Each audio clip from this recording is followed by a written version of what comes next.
শুরু করছেন? ঠিক আছে। আচ্ছা,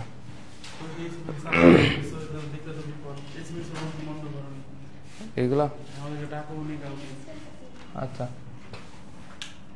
টটি কি বললাম? টটি হলো টাউট, বুঝছো? ইনি সবসময় এই টি দিয়ে যারা আছে, যেমন টলেমি, টটি, টমাস ইয়াং, এরা সবসময় ভুল ইনফরমেশন দিয়ে গেছে। এই জিনিসটা মাথায় রাখবা। ভুল ইনফরমেশন কেমন? টলেমি বলতে যাচ্ছে যে আসলে পৃথিবীকে কেন্দ্র করে ঘুরে তোমার সূর্য। এ বলতে যাচ্ছে, ইনি বলতে যাচ্ছে কি, টটি বলতে যাচ্ছে ম্যালেরিয়াটা আসলে দূষিত বাতাস দ্বারা ছড়ায়, এটা আসলে কোনো পরজীবী টরজীবী না। সব ভুলভাল ইনফরমেশনগুলো দিয়ে গেছে এই টটি, মাথায় রাখবা। তাইলে ম্যালেরিয়া যে দূষিত বাতাস দিয়ে ছড়ায় কে বলেন? টটি। এটা এমনি মনে থাকবে। আচ্ছা, এরপরে দেখো লাভেরানের এল, এল দিয়ে কি মনে রাখবা? লোহিত রক্তকণিকা। কি বললাম? লাভেরানের এল দিয়ে এই যে লোহিত রক্তকণিকায় ইনি শনাক্ত করেন ম্যালেরিয়া পরজীবী। লোহিত রক্তকণিকায় কে দেখেন? লাভেরান। আর ডোনাল্ড রস এই যে ম্যালেরিয়া পরজীবী যে ছড়ায় বা বংশ বিস্তার করে, মনে রাখবা কিভাবে বংশ বিস্তার করে? রসের মাধ্যমে বংশ বিস্তার করে। ম্যালেরিয়া পরজীবী রসের মাধ্যমে বংশ বিস্তার করে। তাহলে ম্যালেরিয়া পরজীবীর বংশ বিস্তার যদি বলে, তাহলে কার নাম দিব? ডোনাল্ড রস।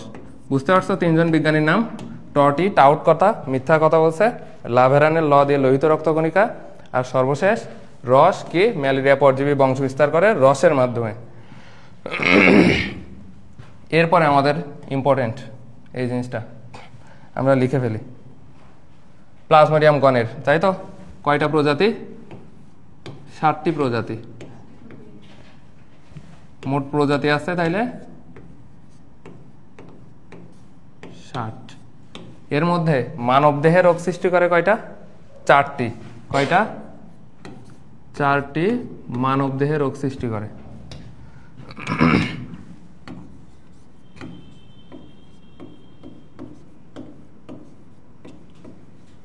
রোগ সৃষ্টি করে, তাহলে এদের নিয়েই আমরা মোটামুটি জানবো।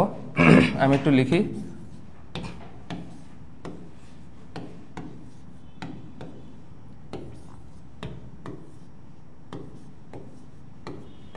আচ্ছা, ওভালিটা একটু পরে রাখা হচ্ছে।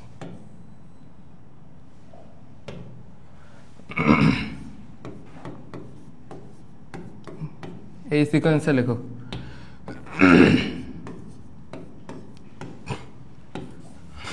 সর্বশেষ হলো প্লাজমোডিয়াম ম্যালেরিয়া। এটা সবাই মোটামুটি পড়ছে, আগে জানে। এরপরে কি কি জানা লাগবে? কার কি নাম আছে?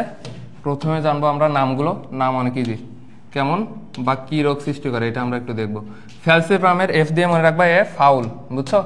ফাউল। আমরা যখন ক্যান্সার বা টিউমার পড়ি দুইটা সেগমেন্ট পাই, একটা হলো ম্যালিগন্যান্ট আর একটা বিনাইন। বিনাইন বলতে বোঝায় মন্দের ভালো। ক্যান্সার তো এমনি খারাপ আমরা জানি, তাই না? তো খারাপের মধ্যে একটু ভালো। আর ম্যালিগন্যান্ট বলতে যেটা মারা যাবে, ওইটা হইলে মারা যাওয়ার ঝুঁকি সব থেকে বেশি, সব থেকে ক্ষতিকর যেটা, সেটাকে আমরা কি বলবো? ফাউল জিনিস, সব থেকে ক্ষতিকর, ওইটাকে বলবো আমরা ম্যালিগন্যান্ট। তাহলে ম্যালিগন্যান্ট ম্যালেরিয়া যদি বলে এই ফাউল, এফ এ দিয়ে মনে রাখবা হলো ফাউল। ফাউলটাই হলো আমাদের ম্যালিগন্যান্ট, এটাই হলো ম্যালিগন্যান্ট ম্যালেরিয়া। তাইলে এই যে ভাইভ্যাক্সের পরে লেখার কারণ কি? ভাইভ্যাক্সের একটা জিনিস তুমি মাথায় রাখলে সবগুলো পড়া হয়ে যাবে। এই ভাই আর এদিকে পাবা হলো তুমি ভাবি পাবা, বুঝছো? ভাই ভাবি একসাথে থাকবে। বি দিয়ে কি? তাইলে ওই যে বললাম মন্দের ভালো, একটা হলো ম্যালিগন্যান্ট টিউমার আর একটা বিনাইন।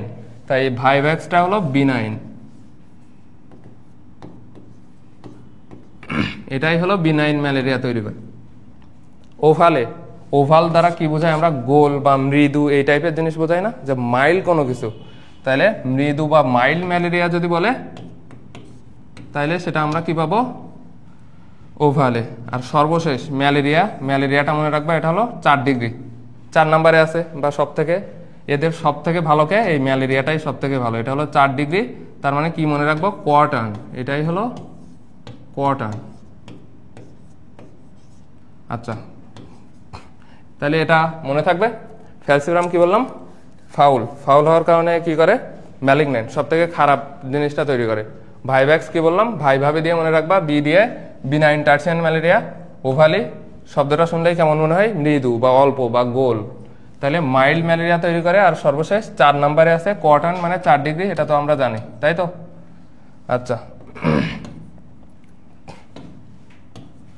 এরপরে যে জিনিসটা লাগবে, কতক্ষণ পরপর জ্বর আসে, এটাও ইজি। কতক্ষণ পরপর জ্বর আসে দেখো এবার। তো যে খারাপ জিনিস সে তাড়াতাড়ি জ্বর আনবে, ফাউল জিনিস, ফাউল কি করবে, ফাউল করবে কি তাড়াতাড়ি জ্বরটা নিয়ে আসবে, মানে কত, 36 থেকে 48 ঘন্টা। এই যে 36 থেকে 48 ঘন্টার মধ্যে জ্বর আনবে।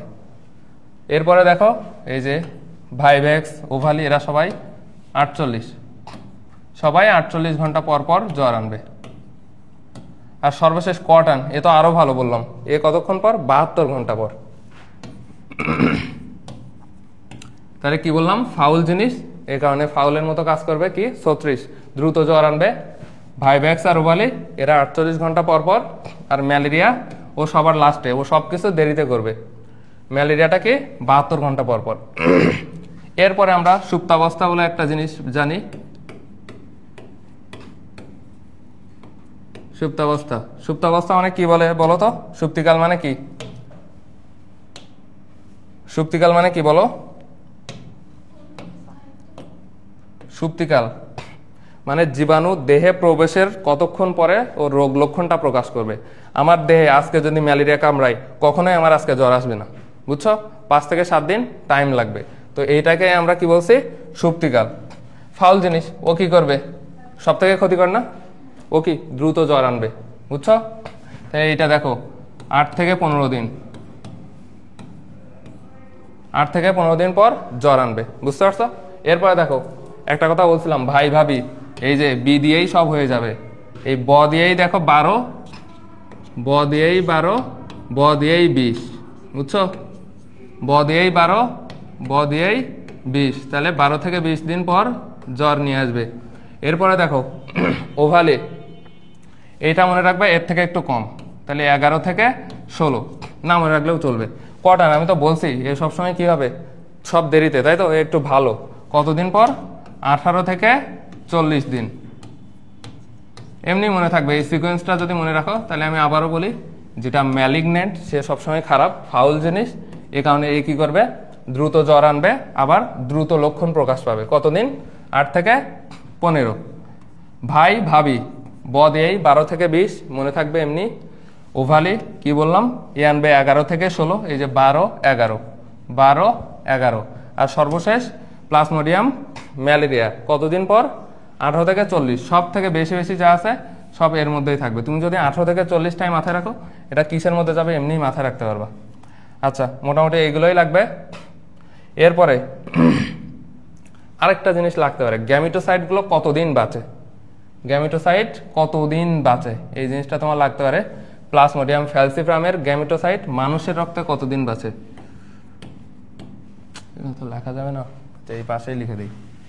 তাহলে এটা তোমরা একটু লিখে নিও, প্লাজমোডিয়াম ফ্যালসিফ্রামের গ্যামিটোসাইট, এ খারাপ না, তাহলে অনেক দিন বাঁচবে। কত, প্লাজমোডিয়াম ফ্যালসিফ্রামের গ্যামিটোসাইট অনেক দিন বাঁচবে, কতদিন, 30 থেকে 60 দিন পর্যন্ত গ্যামিটোসাইট বাঁচে, বা 120 দিনও বলা আছে।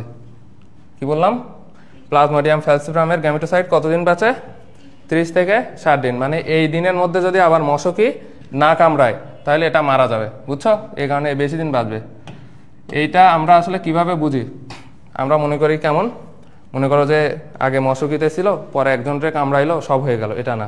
আমার দেহে আবার ও জনন করবে, অযৌন জনন করার মাধ্যমে আবার যখন আমার দেহে মশকি কামড়াবে, মশকির দেহে গিয়ে তারপরে আবার যৌন জনন করবে, তারপরে যখন আরেকজনকে কামড়াবে ও আক্রান্ত হবে, বুঝছো, অনেকটা ওই যে ক্রিস্ট ক্রস ইনহেরিটেন্সের মতো। আচ্ছা, তাহলে এটা পারবা না, আর বলবো এটা, হ্যাঁ সবগুলোই লাগবে, তো সবগুলো ইম্পর্টেন্ট। দেখো কোশ্চেন আমরা যখন সলভ করবো তখন দেখো সবগুলো থেকেই মোটামুটি কোশ্চেন আসছে। একটা মশা, সাধারণ মশা আসলে এতদিন বাঁচে না, সর্বোচ্চ 21 দিন বাঁচতে পারে, এরা অনেক দিন বাঁচতে পারে, বুঝছো, ওইরকম নির্দিষ্টভাবে লেখা নেই, তবে সাধারণ মশার সাথে তুমি যদি তুলনা করো সর্বোচ্চ ডেঙ্গুর জন্য যেটা ছিল ওটা 21 দিন পর্যন্ত ছিল, মেবি 21 দিন বাঁচতে পারে। আচ্ছা, এই যে এই জিনিসটা লাগবে, এখান থেকে কোশ্চেন আসছে কিন্তু। এটা কি? অন্তঃকোষীয় রক্ত পরিজীবী, কোষের মধ্যে থাকে এবং আমাদের আরবিসিতে যেহেতু থাকে। ওইগুলো জানার আগে আমরা আর দুইটা লাইন একটু জেনে নেই। আমরা বলছিলাম জ্বরের টেম্পারেচারগুলো খুবই ইম্পর্টেন্ট, তো এখানে আবার নতুন একটা জ্বর পাইলাম, ম্যালেরিয়া। এই জিনিসটা একটু লিখে রাখবে, 104 থেকে 106 কি কি আছে সবগুলো জ্বর একসাথে লিখে ফেলাই ভালো, তাইলে মনে থাকবে এমনি। এখান থেকে আর কিছু লাগবে না। এখান থেকে আমি যদি বলি চূড়ান্ত অবস্থায় দুইটা জিনিস আসবে। দেখো আমাদের মানবদেহে কোথায় কোথায় আক্রমণ করে? দুইটা জায়গায় আক্রমণ করে, একটা হলো আমাদের লিভার আর একটা আরবিসি। দুইটা জায়গায় আক্রমণ করবে, একটা হলো লিভার আর একটা আরবিসি। তো লিভার আক্রমণ করার পরেও আসলে লিভার থেকে তোমার এটা প্লিহাতে চলে যায়, প্লিহা স্প্লিন আকারে বড় হয়, তখন স্প্লিনোমেগালি, স্প্লিনে ইনফেকশনের কারণে এটা হয়। দুই জায়গা থেকে দুইটা জিনিস আছে, এটা আরবিসিকে ধ্বংস করার জন্য। আমরা কি জানি আরবিসি ধ্বংস হয় কোথায়? যকৃৎ এবং প্লিহা, প্লিহাই সব থেকে বেশি, কারণ প্লিহাকে আমরা কি বলছিলাম? লোহিত রক্তকণিকার কবরস্থান বা মারণস্থান বলছিলাম, তাই তো? তো মাথায় রাখতে হবে প্লিহা থেকে একটা জিনিস আসবে স্প্লিন, আর একটা মশকি থেকে আসবে আরবিসিকে মারার জন্য। এমনি মনে থাকবে কি কি দেখো, প্লিহা থেকে যেটা আছে সেই জিনিসটা হবে বড়, মানবদেহের জিনিস তো, এই যে লাইসোলেসিথিন আকারে বড় হবে। কিভাবে হচ্ছে দেখো, লাইসোলেসিথিন। আর মশকি থেকে যেটা আসবে সেটা কি? হিমোলাইসিন। এটা এমনি মনে থাকবে। এবার দেখো আরবিসিকে ভাঙবে, আমি বললাম আরবিসি ধ্বংসপ্রাপ্ত হবে। এই যে হিম, লাইসিস, লাইসিস মানে কি? ভাঙা। এই দেখো লাইসো মানে ভাঙা, তার মানে আলটিমেটলি আরবিসিকে এরা ভাঙবে। তো যেটা আকারে বড়, যেটা শব্দটা বড়, সেটা হলো স্প্লিন থেকে আসবে। এই জিনিসটা মাথায় রাখবা। এখান থেকে আর যে জিনিসটা আসে, দুইটা পোষক থাকে, একটা হলো তোমার প্রাথমিক পোষক। প্রাথমিক পোষক আসলে কিসের উপর ভিত্তি করে এটা করা হয়? প্রাথমিক, আর একটা মনে করো সেকেন্ডারি পোষক বা গৌণ বা মাধ্যমিকও বলতে পারি। প্রাথমিক পোষকটা আসলে যার দেহে যৌন জনন করে সে হলো প্রাথমিক পোষক। এখন আমি যদি বলি কার ক্ষতি বেশি হয় তার উপর ভিত্তি করে যদি বলি, সেক্ষেত্রে আবার কিন্তু চেঞ্জ, উল্টা। ওটা তোমাদের জানা লাগবে না। প্রাথমিক পোষক মানে যার দেহে যৌন জনন হবে,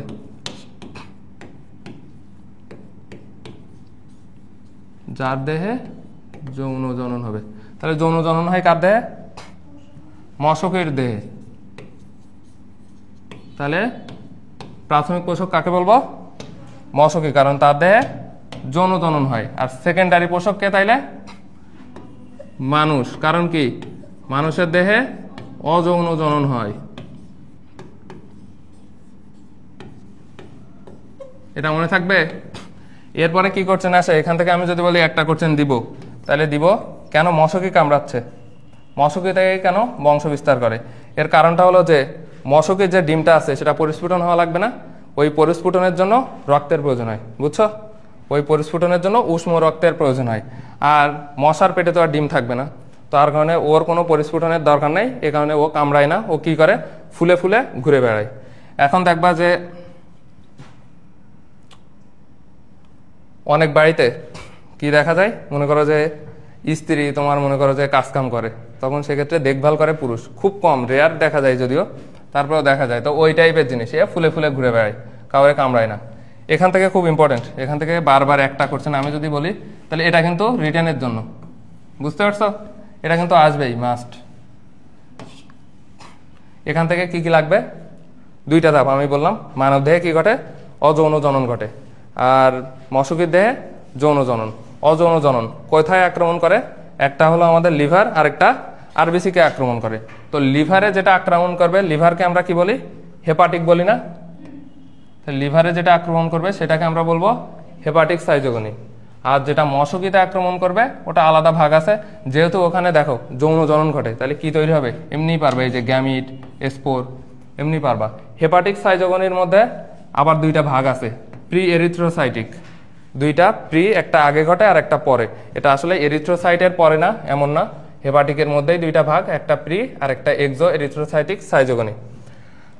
তো এখন যেটা লাগবে, তাহলে কোনটা আগে ঘটে, মশকের দেহে নাকি মানুষের দেহে, এটা একটু বুঝতে হবে। অবশ্যই আগে মানুষের দেহে, মানুষের দেহে আগে ঘটবে। মানুষের দেহেই প্রথম তোমার শুরু হবে কি, প্রি এরিথ্রোসাইটিক সাইটোগনি, যেটা আসে মশকের কামড়ের মাধ্যমে কোন দশা মানব দেহে প্রবেশ করে। এই কোশ্চেনটা সব থেকে বেশিবার আসছে। দেখো কোশ্চেনটা আমি লিখি তাইলে,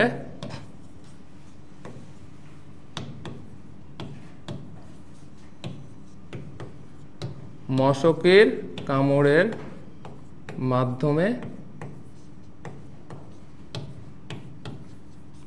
কোন দশা প্রথম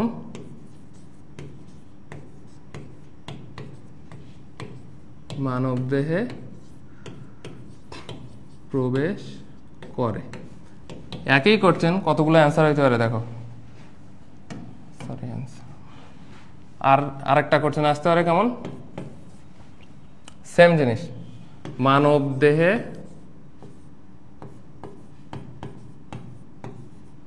ম্যালেরিয়া পরজীবীর প্রথম দশা।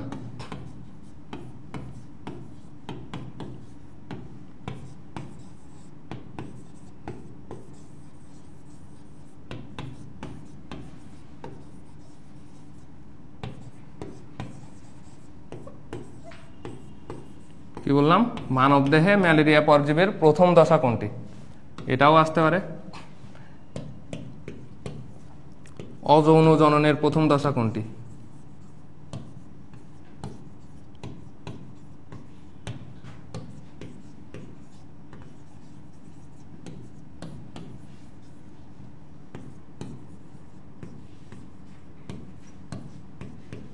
অযৌন জননের, যৌন জননের শেষ দশা কোনটি।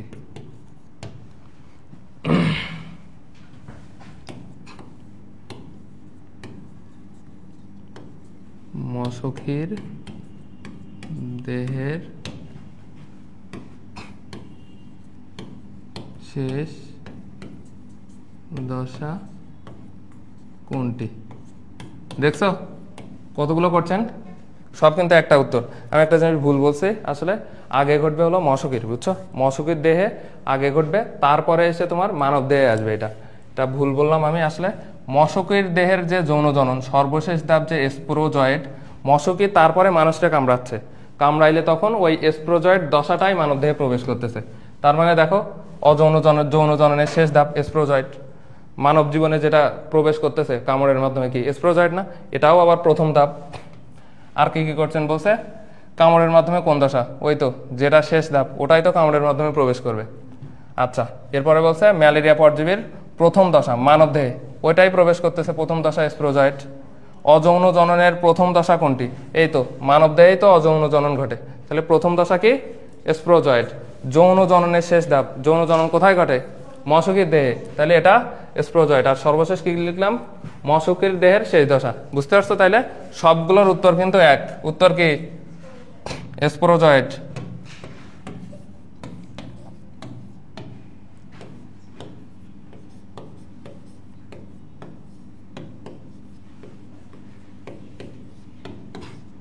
এই জিনিসটা জানলেই মোটামুটি হবে, এখান থেকে আর কিছু মোটামুটি লাগে না। সাইজন্ট দশাটা খুবই ইম্পর্টেন্ট তোমার জন্য। সাইজন্ট মানে আমরা কি বোঝাই, সিনোসাইট আগে পড়ছিলাম, ওই সিনোসাইটটাই সাইজন্ট। কি বললাম, যেটাই সিনোসাইট ওইটাই সাইজন্ট, এটা কিন্তু আসার মতো। সাইজন্ট ওটাই আবার কি সিনোসাইট। সিনোসাইট মানে কি বলছিলাম আমরা, শুধুমাত্র কার বিভাজন হবে, নিউক্লিয়াসের বিভাজন হবে, তাই তো, সাইটোপ্লাজমের বিভাজন হবে না। শুধুমাত্র এই যে শুধুমাত্র নিউক্লিয়াসের বিভাজনটাই হয়েছে, শুধুমাত্র নিউক্লিয়াসের বিভাজন হয়েছে, সাইটোপ্লাজমের কোনো এই যে আলাদা করে ভাগ হয়নি। তাহলে এটাকে আমরা কি বলবো সিনোসাইট বলবো, তাই তো। আর এটাই মশকের দেহে আমাদের কি সাইজন্ট, এটুকু জানলেই হবে।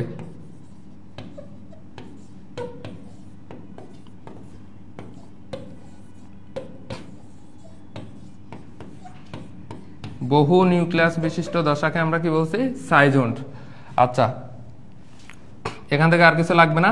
এরপরে কি করবে? মশকের দেয়, আমি একটু সংক্ষেপে যদি বলি, আগে কি করে? কেমোট্যাক্সিস করে। কেমোট্যাক্সিসের মাধ্যমে ও আগে যায় যকৃতে। যকৃতে বেশি খাবার পাওয়া যায়, ওইখান থেকে গিয়ে ও খাবার খায়, তাই তো? আকারে বড় হয়। আকারে বড় হওয়ার পরে নিউক্লিয়াসের বিভাজন করে, সাইজন তৈরি করে। সাইজন থেকে ও আবার নিউক্লিয়াসের চারপাশে আবরণ তৈরি করে কি করবে? এই যে ক্রিপ্টোমেরোজয়েড। ক্রিপ্টোমেরোজয়েডটা দুই রকম হয়। কেউ বেশি খাবার খায়, যাদেরকে আমরা কি বলবো? ম্যাক্রোমেটাক্রিপ্টোমেরোজয়েড। যে কম পরিমাণ খাবার খায় তাকে আমরা কি বলবো? মাইক্রোমেটাক্রিপ্টোমেরোজয়েড। তো এখানে আসলে কি হয়? মাইক্রো ও ক্ষুদ্র, আর ম্যাক্রো ও বড়। ও শক্তিশালী, যে শক্তিশালী ও কি করবে? ও আবার ওই লিভারকে আক্রমণ করবে। যে ছোট, ও ভয় পেয়ে যায় লিভার দেখে, যে সম্ভব না আমার দ্বারা, আমি চলে যাব কোথায়? আমি আরবিসিতে চলে যাব, বুঝছো? ও পরবর্তীতে আবার আরবিসিকে আক্রমণ করবে। এ আবার কোথায় যাবে? মাইক্রো।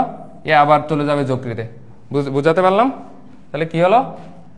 তাহলে মাইক্রো আর ম্যাক্রো এই দুইটা তো মনে থাকবে না, এখান থেকে কিন্তু সিলেক্টিভ কোশ্চেন আসে, খুব বেশি আসে না। সাইজনটা মনে রাখবা, আর এই দুইটা জিনিস একটু মনে রাখতে হলে ভালো।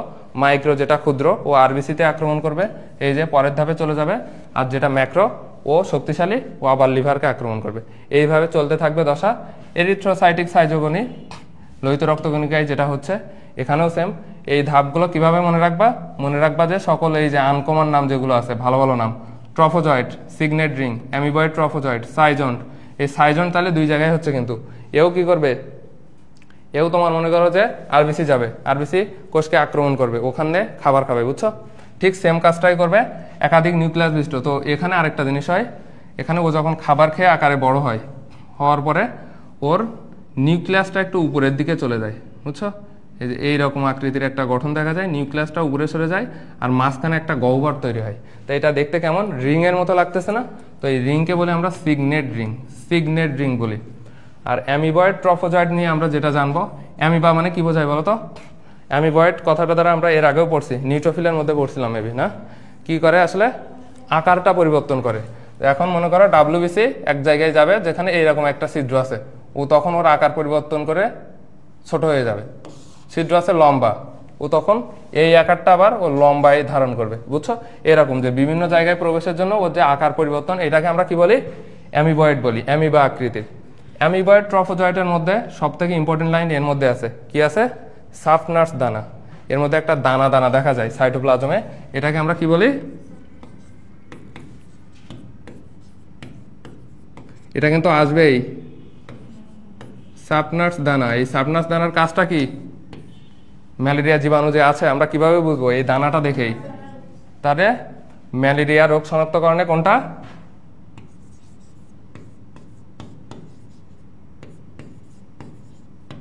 ম্যালেরিয়া জীবাণু শনাক্তকরণ।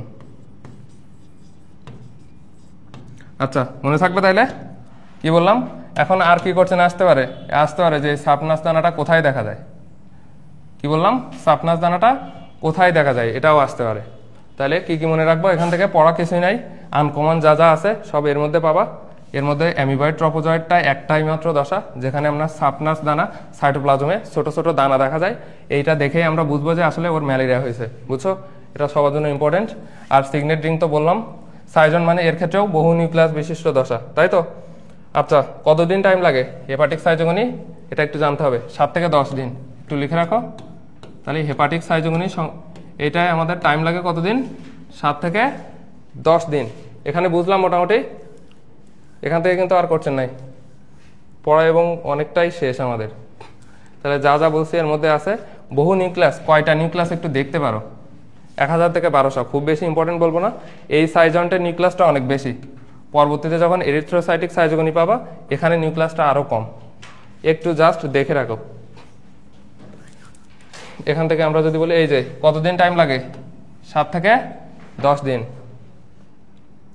এরপরে সিগনেট রিং বললাম, অ্যামিবয়েড দেখছো কোন কথা বললাম? এই যে সাফনাস দানা, এই সাফনাস দানা দেখেই আমরা ম্যালেরিয়া রোগ শনাক্তকরণ করব। সাফনাস দানা কোন দশায় দেখা যায়? অ্যামিবয়েড ট্রফোজয়েড। আর একটা ইম্পর্টেন্ট লাইন আমি যেটা বলিনি, এই অ্যামিবয়েড ট্রফোজয়েড ধাপেই আমরা হিমোজয়েন পাই, বিষাক্ত হিমোজয়েন নামক রাসায়নিক পদার্থ পাই। এটা আমাদের কি করবে? হিমোগ্লোবিনের প্রোটিনকে খাবে, এই গ্লোবিন পার্টকে খাদ্যরূপে গ্রহণ করে। সরি খাদ্যরূপে গ্রহণ করার পরেই হিমোজয়েন্টটা হবে। আচ্ছা, জাস্ট এইটা জিনিস। তাইলে অ্যামিবয়েড ট্রপোজয়েড থেকে আমরা কি পড়বো? দুইটা লাইন। একটা হলো সাবনাস্তানা। সাবনাস্তানার কাজটা কি? ম্যালেরিয়াটা শনাক্তকরণে সহায়তা করে। আর সর্বশেষ এখানে কি পাবো? এই যে আরবিসির প্রোটিনকে খেয়ে হিমোজয়েন্ট তৈরি করবে। এগুলো সবগুলোই কিন্তু আসছে, সবগুলোই ভার্সিটি মেডিকেল যে কোনো জায়গায় আসছেই, তো এগুলো ইম্পর্টেন্ট। সাইজন্ট, ওর সাইজনটা দেখো অনেক বড়, 1000 থেকে 1200, আর এর 12 থেকে 24, একদমই ইম্পর্টেন্ট না, এই জিনিসটা না পড়লেই চলবে। আর একটা সাইজন্টের পরে আমরা কি পাই? Merozoite, rosette. রোজের মতো একটা অবস্থা পাই, গোলাপের পাপড়ির মতো, এই কারণে এই মেরোজয়েড ধাপে রোজেট দেখা যায়। নামেই আছে দেখো মেরোজয়েড, এই রোজয়েট, রোজেট, এটা এমনি পারবা পড়া অনেক অংশেই। সেই সুপ্তাবস্থা বলছিলাম না, ইনকিউবেশন পিরিয়ডটা তাইলে কি? মানবদেহে প্রবেশের পর থেকে রোগ লক্ষণ প্রকাশ করতে যেরকম টাইম লাগতে পারে। আচ্ছা, মাইক্রো আর ম্যাক্রো বলছিলাম, মাইক্রোর কাজ কি হবে? আচ্ছা, মাইক্রো ওটা হলো মেটাক্রিপ্টোমেরোজয়েড, এটা কিন্তু আমাদের পড়া শেষ, তাই তো? এরপরে যৌনজনন। যৌনজননের মধ্যেও পড়া কম, একটা গ্যামিটোগনি, একটা স্পোরগ্নি। গ্যামিটোগনি মানে কি? গ্যামিট তৈরি হবে, তাই তো, স্ত্রী গ্যামিট। আর স্পোরগ্নি মানে পুংগ্যামিট তৈরি হবে। এখান থেকে কি লাগবে? এখান থেকে তোমার ডিপ্লয়েড দশাগুলো লাগবে, 3টা দশা মাত্র ডিপ্লয়েড। ডিপ্লয়েড দশাটা পরে দেওয়া আছে, আমরা তাহলে পরে দেখি। এখান থেকে তুমি পড়বা, এই যে মশকির ক্রপের প্রাচীরে কয়টি ওসিস্ট থাকে? 50 থেকে 500টি। এই ওসিস্টটা আসলে আমি যদি একটু বলি, প্রথমে জাইগোটের বিভাজন ঘটে। প্রথমে কি হয়? জাইগোট মানে আগে শুক্রাণু আর ডিম্বাণুটা মিলিত হয়, হয়ে জাইগোট তৈরি করে। এই জাইগোটের পরে কি হয়? ও তখন আকারটা পরিবর্তন করে, ও ছিল এমন, ও পরবর্তীতে এরকম, এরকম আকার। এইটাকে আমরা কি বলি? ওকিনেট বলি। কি বলি? ওকিনেট। ও চায় কি? ও সারা জায়গায় ঘুরে বেড়াতে চায়। তো ও তখন মনে করো যে জাইগোট থেকে যখন ওকিনেট এরকম অবস্থা প্রাপ্ত হচ্ছে, ও সব জায়গায় ঘুরে বেড়াতে চায়। ঘুরে বেড়াতে গিয়ে ও কোনো একটা প্রাচীরে বাধা পায়। মনে করো এখানে একটা প্রাচীর আছে, যাইতে পারে না ভালো করে, ও প্রাচীরে বাধা পাবে, পেয়ে সিস্টের আকার লাভ করবে। এরকম একটা সিস্টের আকার লাভ করে, এটাকে আমরা কি বলি? ওসিস্ট বলি। ওসিস্ট। এখন কি লাগবে? এই যে 3টা দশা বললাম, এই 3টাই তোমার ডিপ্লয়েড। কি বললাম? এই মাত্র এই 3টাই হলো ডিপ্লয়েড, আর বাকি যা আছে সবই হ্যাপ্লয়েড। তো এটা অবশ্যই মাথায় রাখতে হবে, ডিপ্লয়েড দশা কোনটি, হ্যাপ্লয়েড দশা। জাইগোট পারে না এমন কোনো বলদও নাই, বুঝছো? জাইগোট সবাই পারে। ওকিনেট, এই যে দুই ওটা মাথায় রাখবা। এই সিকোয়েন্সটা যদি একটু মাথায় রাখো, যখনই শুক্রাণু আর ডিম্বাণুর মিলনটা হচ্ছে, এই শুক্রাণুটা ভেতরে প্রবেশ করে, ওরা আবরণ ভেদ করে, এরপরে এরকম একটা গঠন দেখা যায়, ওকিনেট বলছি। ওকিনেটটা কোনো একটা প্রাচীরে বাধা পায়, ও অনেক দূরে যাইতে চায়, সারা জায়গায় ছড়াই যাইতে চায়, তখন একটা প্রাচীরে বাধা পায়, পেয়ে সিস্টের আকার লাভ করে, তখন আমরা কি বলছি? ও সিস্ট। তাহলে এই 3টাই আছে মাত্র ডিপ্লয়েড, আর বাকি যা আছে সবাই হ্যাপ্লয়েড। এই তো যৌনজনন হলো। এরপরে কি হবে?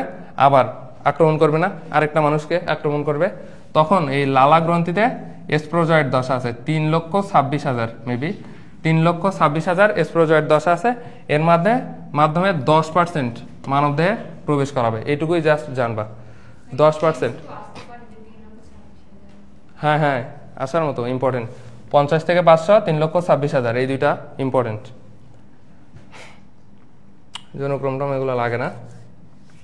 ডিপ্লয়েড দশা, ডিপ্লয়েড দশা কিন্তু পড়াই ফেলছি। দেখো জাইগোট, কি বলছিলাম? জাইগোট থেকে কি হবে?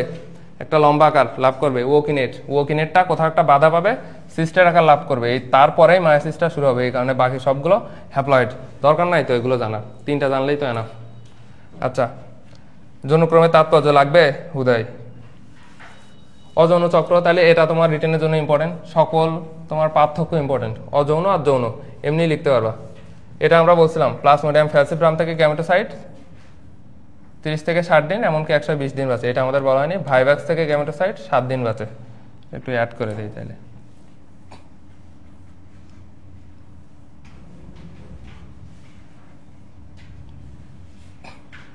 তাহলে ভাইভ্যাক্স থেকে গ্যামেটোসাইট কয়দিন বাঁচে? কই ভাই ভাবি কোথায়? হয় ভাই ভাবি। আচ্ছা, এই মনে করো যারা ক্লাস করেনি এবং মনে করো ওরা এই স্লাইডটা দেখবে, এ তো হতাশ। তারপরে হতাশ হবে এই 30 থেকে 60 কোথায়, ওর আবার সব পুরা বইটা পড়া লাগবে, ও লাস্টে গিয়ে তারপর খুঁজে দেখবে এই জিনিস, বুঝছো? এটা হবে। আর আমি তো ভালো করে বলেও দেয়নি এখানে, দেখো ভালো করে লিখেও দেয়নি, যারা ক্লাস না করছে ওইভাবে পারবেও না। আচ্ছা, এরপরে আমাদের কিন্তু পড়া প্রায় শেষ বলা যায়। কি সবাই প্রো? আসলে বায়োলজিতে সবাই প্রো, এটা ঠিক। বায়োলজি পড়া যায় তো, মুখস্থ করা যায় ইজিলি। প্রতিরোধ, এরকম প্রতিরোধ তো আসতে পারে চাইলে রিটেনে, খুব বেশি ইম্পর্টেন্ট না। ম্যালেরিয়া, আসল কথা হলো ম্যালেরিয়া থেকে কোশ্চেনই আসে না, বুঝছো? আসার মতো যদি একটা কোশ্চেন বলি, ওই যে স্ত্রী কেন ছড়ায়, পুরুষ হলো তো ভীতু। আচ্ছা, এখান থেকে পড়বা রোগের চিকিৎসায়। রোগের চিকিৎসায় একটা জিনিস পড়া লাগবে, এগুলো তো আমাদের এমনি জানা লাগবে, তো জানা উচিত। ম্যালেরিয়া যদি হয় কি করব, এই যে সিনকোনা গাছের বাকল থেকে কুইনাইন, ম্যালেরিয়া নিরাময়ের মূল ঔষধ। এই কুইনাইনের বিভিন্ন ড্রাগ আছে, দরকার নাই এগুলো আমরা পড়ি, আমি এখন পড়তেছি 3rd ইয়ারে বলা যায়, যে ক্লোরোকুইন, নিভাকুইনের জেনারেশন আছে, 1st, 2nd, 3rd। আচ্ছা দেখো, টিকা, ম্যালেরিয়ার টিকা কি দিব? মস্কুইরিক্স বা আরটিএসএস, একটু জাস্ট জেনে রাখো, আর কিছু এখান থেকে লাগবে না। এর মাধ্যমে আমাদের ম্যালেরিয়া শেষ। কোথায় ছিল, আমরা একটু সলভ করি তাইলে। দেখো, ম্যালেরিয়া পরজীবীর যৌন চক্রের সর্বশেষ ধাপ। আজকে ভালো দেখা যাচ্ছে না, দিন দিন প্রো হয়ে যাচ্ছে কিন্তু আমি আসলে, কিন্তু আমার কি এগুলো কাজ করার কথা? টাইপিস্টের অবস্থা, হ্যাঁ আসবে। ভাই তো কালকে প্রচন্ড খেপে গেছে, পরে আবার দেখি তোমাদের রেজাল্ট দেখে ভাল লাগছে। ভাইয়ের কয়েকজন 30 পাইছে ফিজিক্সে, আজকে রেজাল্ট দেখে হতাশ হবে। আমার এসব অনেকে লেখে ভালোই 8-9 করে পাই, আবার কিছু কিছু এমন বলদের মতো কাজ করে, আমি হতাশ হয়ে যাই। আমি মাঝে মাঝে বই দেখা লাগে যে আসলে কি আছে এইগুলো। আচ্ছা দেখো, ম্যালেরিয়া পরজীবীর যৌন চক্রের সর্বশেষ ধাপ কোনটি? পড়াই ফেলছি, কোনটা হবে? যা আসবে সব স্প্রোজয়েড, আমরা একটাই পড়ছি তাই তো, স্প্রোজয়েড। 10টা কোশ্চেনই পড়ছি, উত্তর স্প্রোজয়েড। ম্যালেরিয়া শব্দটি প্রথম ব্যবহার করেন কে? ম্যালেরিয়া আমরা দেখছিলাম প্রথমে দূষিত বায়ু, তাই তো, টটি। এরিথ্রোসাইটিক সাইজোগনির কোন ধাপে হিমোজয়েন? পড়াইছি কিন্তু, এখানে তো উত্তর নাই, হিমোজয়েন উত্তর নাই কিন্তু, ভেবে দেখো, একটা ধাপই বলছিলাম, একটা ধাপই। অ্যামিবয়েড, ট্রফোজয়েড, যেখানে আমরা কি দেখি, একটা হলো সাপনাস দানা আর একটা হিমোজয়েন, এটা ভুল। ট্রফোজয়েড দেওয়া যাবে না, অ্যামিবয়েড ট্রফোজয়েড, আর ট্রফোজয়েড তো আলাদা। আচ্ছা, ম্যালেরিয়া পরজীবী কর্তৃক লোহিত রক্তকণিকার ভিতর তৈরি রঞ্জক। দেখো, লোহিত রক্তকণিকা, এই যে আগের উত্তরটাই কিন্তু, কোনটা হবে? Haemoglobin, haemocyanin, haemerythrin, haemozoin. এটাই তো দেখলাম, এরিথ্রোসাইটিক সাইটোগনিতে হিমোজয়েন তৈরি হয়, তাই না? আচ্ছা, মানবদেহে আক্রমণকারী ম্যালেরিয়া জীবাণুর প্রথম দশা, সেম করছেন। রক্ত শূন্যতা কেন হয় বলতো? হিমোজয়েনের কারণে দিব নাকি হিমোলাইসিসের কারণে? অবশ্যই লাইসিস। লাইসিস মানে কি? ভাঙন, হিমকে ভাঙবে, তাই তো, আরবিসি ভাঙবে, এই কারণেই আমরা কি বলবো, রক্ত শূন্যতা হবে। বিনাইন টার্সিয়ান ম্যালেরিয়া, এই যে ভাই ভাবি, কে থাকবে? বিনাইন, এ নাম্বার হবে। ম্যালেরিয়া পরজীবীর জীবনচক্রের কোন দশা মানবদেহে সংক্রমিত হয়? সেম জিনিস, এক করছেন, বারবার দেওয়ার কোনো দরকার আছে? বহু নিউক্লিয়াস বিশিষ্ট ম্যালেরিয়া পরজীবীকে কি বলবো? সাইজেন্ট সিনোসাইট, দুই ভাই ভাই, তাই তো। ম্যালেরিয়ার, এটা আমরা পড়াইনি, ম্যালেরিয়ার ঝুঁকিমুক্ত দেশ। আচ্ছা, ঝুঁকিমুক্ত দেশ, হ্যাঁ, বাংলাদেশে সব থেকে বেশি, অস্ট্রেলিয়া, মাথায় রাখবা, অস্ট্রেলিয়া। এই জিনিসটা একটু অ্যাড করে রাখো তাইলে। আচ্ছা, এর মাধ্যমে আমরা এখানে এই চ্যাপ্টার শেষ।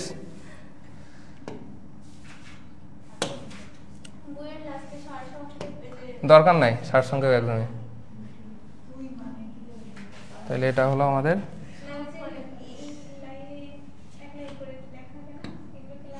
ওগুলো দরকার নাই, যা যা পড়াচ্ছে এর মধ্যে ইনশাল্লাহ চলে আসবে। ওগুলো মন খারাপ থাকলে, হ্যাঁ ভালো কথা বলছে, আমি সবাই বলি স্টুডেন্টদের, ওগুলো হলো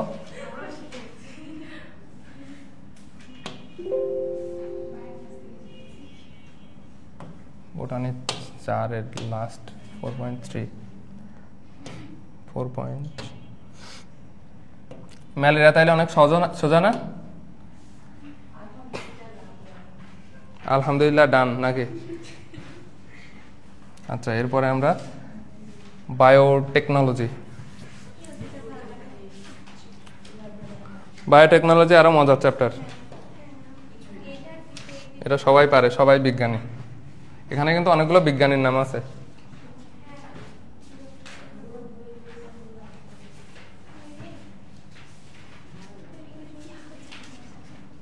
এত দেরি হয় কেন?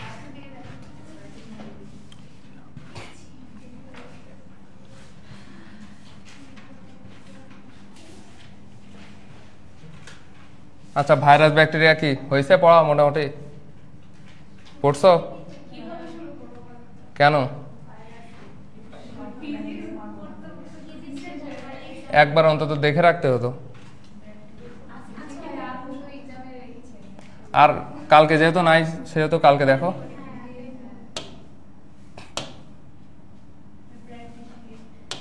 প্র্যাকটিস শিট আসলে কি বলবো, আমার প্রতিদিনই বলতে খারাপ লাগে। আমি অনেক আগেই পাঠাই দিয়েছি, বুঝছো? এটা আমি অনেক আগেই কিন্তু আসলে টাইপিস্ট দেইনি। আমি ইভেন আমার অনেকগুলো কাজ আমার করা লাগছে। এই রেগুলার এইগুলো আমার বানানো লাগে এখন, বুঝছো? নাইম রেগুলার বলে সরি।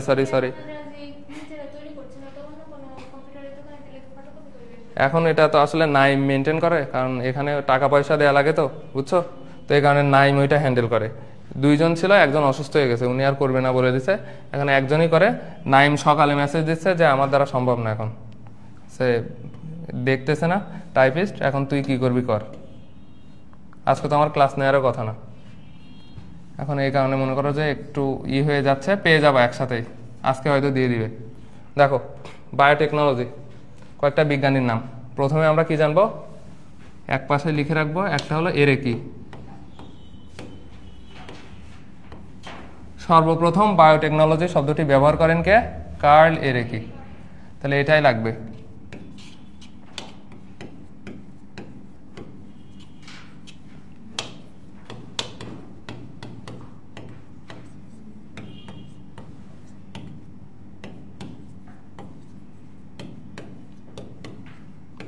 তিনটা বায়োটেকনোলজি আমরা মোটামুটি দেখি, এমনিই মনে থাকে, এটা পারে না মনে হয় এমন কোনো বলদও নাই। একটা আছে ব্লু মানে কি? নীল সাগর, তাই তো? নীল সাগর, তাইলে সমুদ্র বা জল, দুইটা জিনিস বলতে পারি, সমুদ্র বা পানি। আচ্ছা, গ্রিন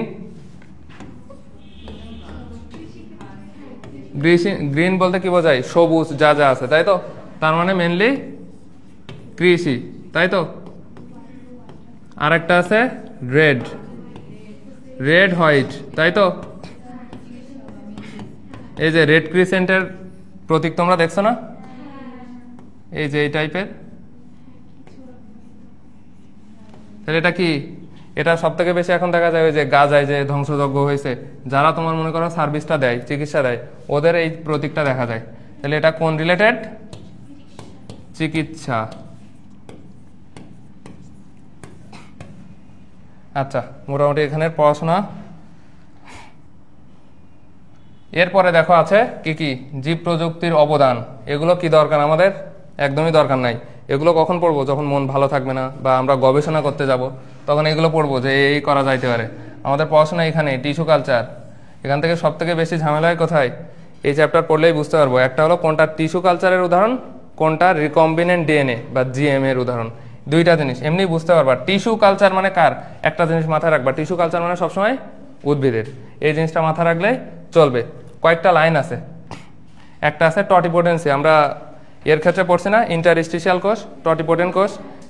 কেন বলছিলাম? আচ্ছা, কোনো একটা অংশ যদি ক্ষতি হয়, ও নিজেই সেটা প্রতিস্থাপন করতে পারে, তাই তো? বা তৈরি করতে পারে। আমরা দেখছিলাম ওর যৌন জনন, অযৌন জনন সবকিছুই কে করছিল? এই ইন্টারস্টিশিয়াল কোষ, তাই তো?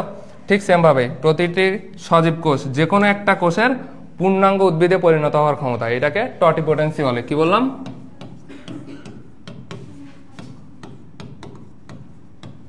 টটিপোটেন্সি বলতে তাহলে কি বোঝায়? একটা কোষ থেকে, অবশ্যই সজীব, সজীব কোষ থেকে আমরা কি পাবো? পূর্ণাঙ্গ উদ্ভিদ পাবো।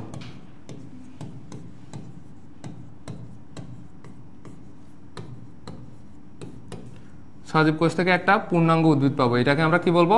টটিপোটেন্সি। এই ক্ষমতাটা কে ব্যবহার করেন বা শব্দটা? মর্গ্যান, তাই তো?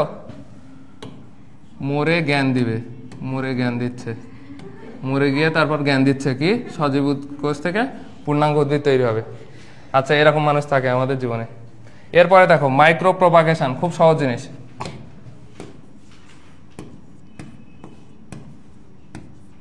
মাইক্রো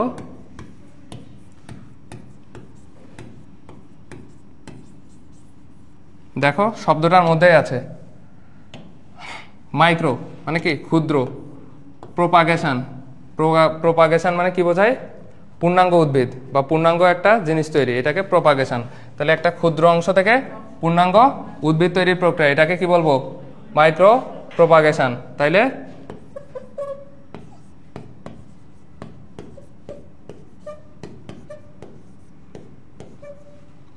ক্ষুদ্র উদ্ভিদ বলাটা ভুল হবে, ক্ষুদ্র অংশ।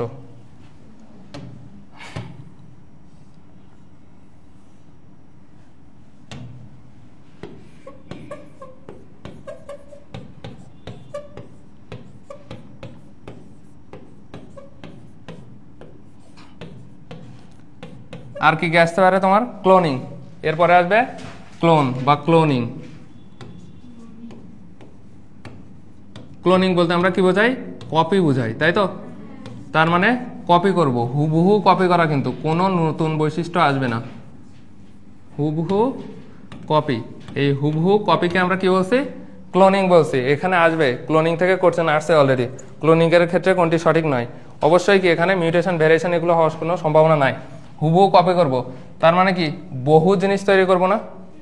এখানে মাথায় রাখতে হবে। তাইলে ঠিক সেম ভাবে বহু জিনিস তৈরি করা যায় ক্লোনিং এর মাধ্যমে, বহু অনুচারা বা জিনিস তৈরি। তো ক্লোনিং এর ক্ষেত্রে দুইটা জিনিস আছে, তুমি যে অংশটাকে ব্যবহার করবা সেটাকে কি বলবো? এক্সপ্লান্ট বলবো। কি বলবো? ক্লোনিং এর ক্ষেত্রে যে অংশকে ব্যবহার করবা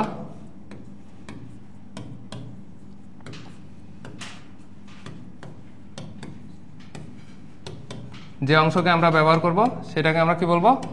এক্সপ্লান্ট। এই একটা জিনিস। আর দ্বিতীয় কথা, যেটা তৈরি হবে পরবর্তীতে আমরা যেটা পাচ্ছি বা যেটা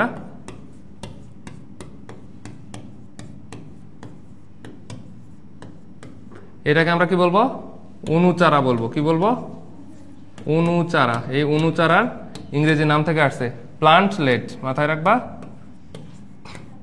প্লান্টলেট। তাহলে দুইটা জিনিস, একটা হলো এক্সপ্লান্ট যাকে আমরা ইউজ করছি, আর প্লান্টলেট মানে কি? যেটা পাচ্ছি পরবর্তীতে, তাই তো? ক্লিয়ার? এখানে আর একটা নাম আছে টিস্যু কালচারের জনক, এটা আমরা পড়ি। এটাকে আমরা আর কি বলছি? আর একটা নাম আছে ইনভিট্রো। এই ভিট্রো মানে কি জানো? ব্লু ভিট্রিওল, স্বচ্ছ বা কাঁচ, এই টাইপের জিনিস বোঝায়। ভিট্রো মানে কি? কাঁচ বা স্বচ্ছ। ভিট্রিয়াসিমার, এটা 8 চ্যাপ্টার তো মনে হয় পড়া হয়নি তোমাদের, না? ভিট্রিয়াসিমার পড়া হয়নি। ভিট্রিয়াস মানে স্বচ্ছ আসলে, তো এটা বোঝায় স্বচ্ছ বা কাঁচ। ইন ভিট্রো, তাইলে ইন ভেতরে, কার ভেতরে? কাচের ভিতরে যদি করা হয় তাহলে এটাকে আমরা কি বলবো?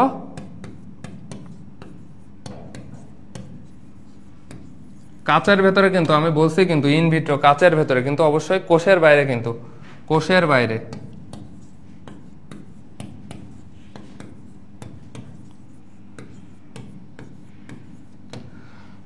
তাহলে ইন ভিভো যেটা হবে অবশ্যই ওইটা হবে কোষের ভিতরে।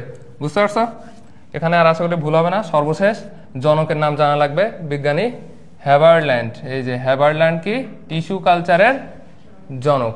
এখান থেকে আর কিছুই লাগবে না।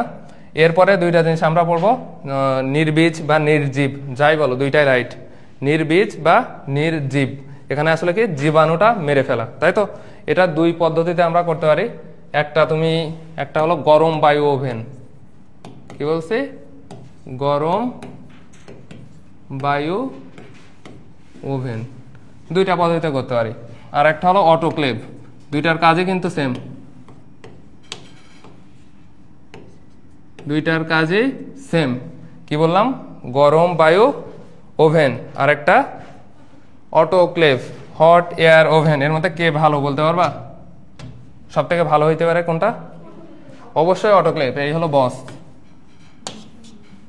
তাহলে পার্থক্য আকারে পড়লেই হয়ে যাবে। দেখো এক্ষেত্রে আমাদের টেম্পারেচার দেওয়া লাগবে কত? 160 থেকে 180 ডিগ্রি সেন্টিগ্রেড, তাই তো?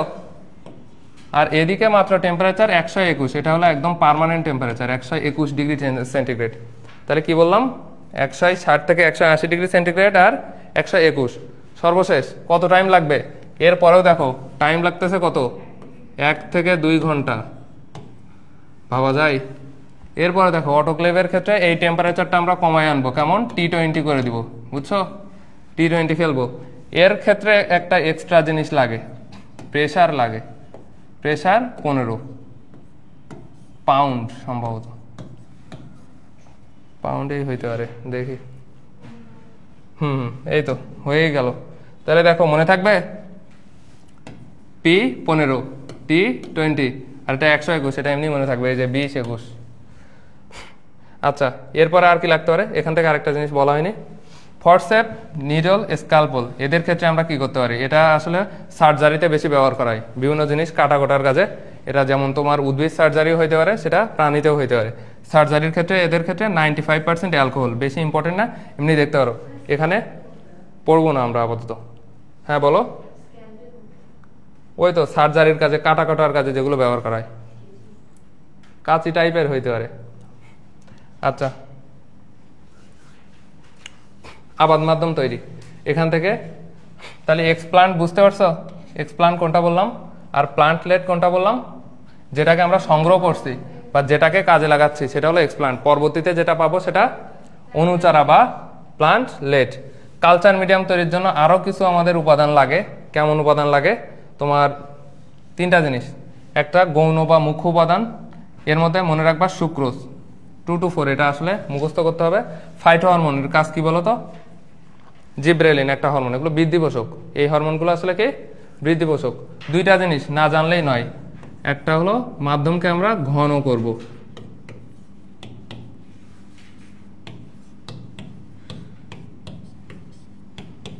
মাধ্যম ঘন করার উপাদানটা কি? agar/agar। আচ্ছা এই একটা জিনিস লাগবে। আর কালচার মিডিয়ামের পিএইচ, এটা তো সব থেকে ইম্পর্টেন্ট। কালচার মিডিয়ামের পিএইচ কেমন হবে? 5.5 থেকে 5.8। 5.5ও ছিল, একবার কোশ্চেন আসছিল, ওখানে উত্তর ছিল অনলি 5.5। এটা মাথায় রাখবা। 2টা জিনিস এখান থেকে পড়লেই কিন্তু এনাফ। নির্বীজকরণ এটা আমরা মোটামুটি পড়লাম। ক্যালাস সৃষ্টি ও সংখ্যা বৃদ্ধি। মনটন যখন খারাপ থাকবে এই লাক্স টাক্স পড়বা, এগুলো বুঝছো? গবেষণা করবা, ভালো গবেষণা করা অনেক ভালো। এরপরে আমরা কি পড়তে পারি? আসল পড়াশোনা আমাদের এইখানে।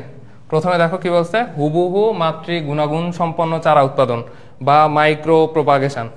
এখানে আসলে 2টা কথা কিন্তু আলাদা বলছে, বা দেয়াটা আসলে ঠিক হয়নি। হুবহু মাতৃ গুণাগুণ সম্পন্ন চারা উৎপাদন বা মাইক্রো প্রোপাগেশন, এখানে ক্ষুদ্র অংশ ব্যবহার করে চারাটা তৈরি করতেছে, এই কারণে আমরা কি বলছি? Micro propagation. এই যে উদ্ভিদের একটা ক্ষুদ্র অংশ থেকে, যে কোনো একটা ক্ষুদ্র অংশ থেকে চারা তৈরি করে, এই কারণে এটাকে আমরা বলছি মাইক্রো প্রোপাগেশন। আর ওই চারাটা হবে একদম মায়ের মতো, একদম মায়ের মতো, মানে এটাকে আরেকটা কি বলতে পারি? ক্লোনিং বলতে পারি। মানে ক্লোনিং প্লাস মাইক্রো প্রোপাগেশন। কেমন আছে? থুজা আর সাগরকলা, এই 2টা নাম একটু জানবা। রোগমুক্ত চারা, এখানে এক কথায় আমি যদি বলি রোগমুক্ত উদ্ভিদ তৈরি করা হয় বা ভাইরাস মুক্ত উদ্ভিদ কোন কালচারের মাধ্যমে? এক কথায় মেরিস্টেম। কি বললাম? গতদিন পড়াইছি না? মেরিস্টেম কাকে বলছি? কার অপর নাম? ভাজক টিস্যুর অপর নাম মেরিস্টেম। কোথায় থাকবে তাইলে? মূল, কাণ্ড, পাতা, এগুলো শীর্ষে থাকবে। শীর্ষে থাকলে কি হয়? শীর্ষে যেটা থাকে ওটা কি লম্বা হবে, তাই তো? দৈর্ঘ্যে বৃদ্ধি পাবে। আচ্ছা এখান থেকে আর কি কি আসে? সংকর উদ্ভিদ তৈরি করা হয় কোন কালচারের মাধ্যমে? সংকর। সংকর মানে কি? একাধিক বৈশিষ্ট্য আসবে, তাই তো? ক্রস করানো এক কথায়, বা ফিউশন করানো। এটা হলো প্রোটোপ্লাস্টের মিলন। একটু দেখে রাখো, খুব বেশি ইম্পর্টেন্ট না। এখান থেকে যে জিনিসটা লাগবে প্রোটোপ্লাস্টের মিলন। সোমাটিক হাইব্রিড বা সাইব্রিড, 2টা কথাই কিন্তু সেম, কিন্তু সোমাটিক হাইব্রিড। শুধুমাত্র প্রোটোপ্লাস্টের মিলন হবে, কোনো নিউক্লিয়াসের মিলন হবে না। কি বললাম?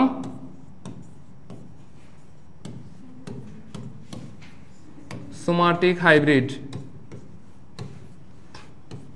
এখানে কি হবে? শুধু প্রোটোপ্লাস্টের মিলন।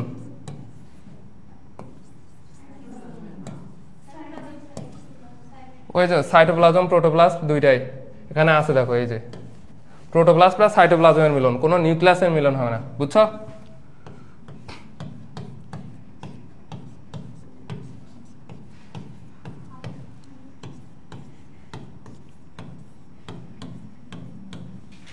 শুধু প্রোটোপ্লাস্ট বা সাইটোপ্লাজমের মিলন যদি হয় তাহলে এটাকে আমরা কি বলবো? সোমাটিক হাইব্রিড বা সাইব্রিড বলবো। আচ্ছা, এর সাথে যেটা প্যাচ লাগে সোমোক্লোনাল ভ্যারিয়েশন। কি বললাম?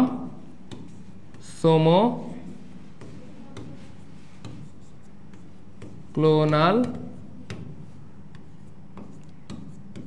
ভ্যারিয়েশন মানে বুঝতেই পারছো, ক্লোন কপি করব। কার কপি করব? সোমা। সোমা মানে কি? সেল বলি, সেল, সোমা, সাইটোপ্লাজম, তাই তো? এদের যদি আমরা কপি করি তাহলে কি বলবো? সেল, সোমা, সাইটোপ্লাজম, এগুলোর কপি করলে বলবো সোমোক্লোনাল ভ্যারিয়েশন। উদাহরণ কি? এই যে আধি নাকি একটা নাম আছে, গম। আর তাইলে বলো গ্যামিটোক্লোনাল ভ্যারিয়েশন কাকে বলবো? গ্যামিটোক্লোনাল ভ্যারিয়েশন কাকে বলবো? শুধু যদি গ্যামিটের মিলন, তাহলে আমরা গ্যামিটকে যদি ক্লোন করি তাহলে সেটাকে কি বলবো? গ্যামিটোক্লোনাল ভ্যারিয়েশন।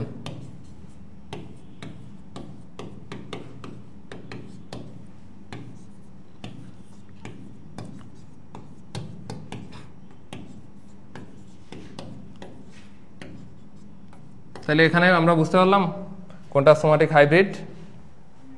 সোমাটিক হাইব্রিড মানে কি? সাইব্রিড, তাই তো? এখানে কি হবে? প্রোটোপ্লাস্ট, প্রোটোপ্লাস্ট বা সাইটোপ্লাজমের মিলন হবে, তাই তো? আর সোমোক্লোনাল, সোমাকে ক্লোন করব, যে কোনো একটা দেহকোষকে যদি ক্লোন করি তাহলে সেটাকে আমরা কি বলবো? সোমোক্লোনাল ভ্যারিয়েশন। উদাহরণ কি? আদি গম। আর গ্যামিটোক্লোনাল ভ্যারিয়েশন, গ্যামিটে যদি ক্লোন করি, এর কোনো উদাহরণ নাই, তাহলে তো সহজ হয়ে গেল, একটাই উদাহরণ আছে, আদি গম বললেই সোমোক্লোন মেরে দেবো।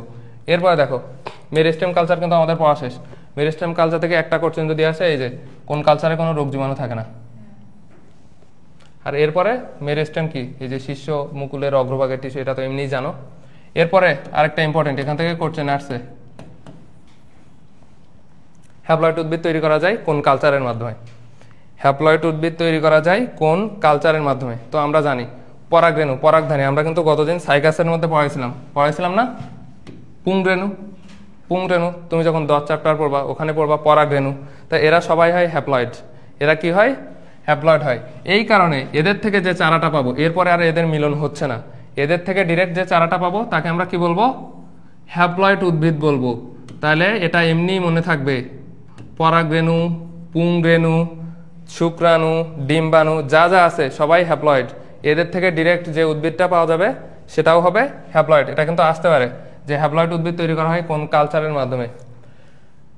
এরপরে কি জানবো কি কি আছে হ্যাপ্লয়েড উদ্ভিদের উদাহরণ?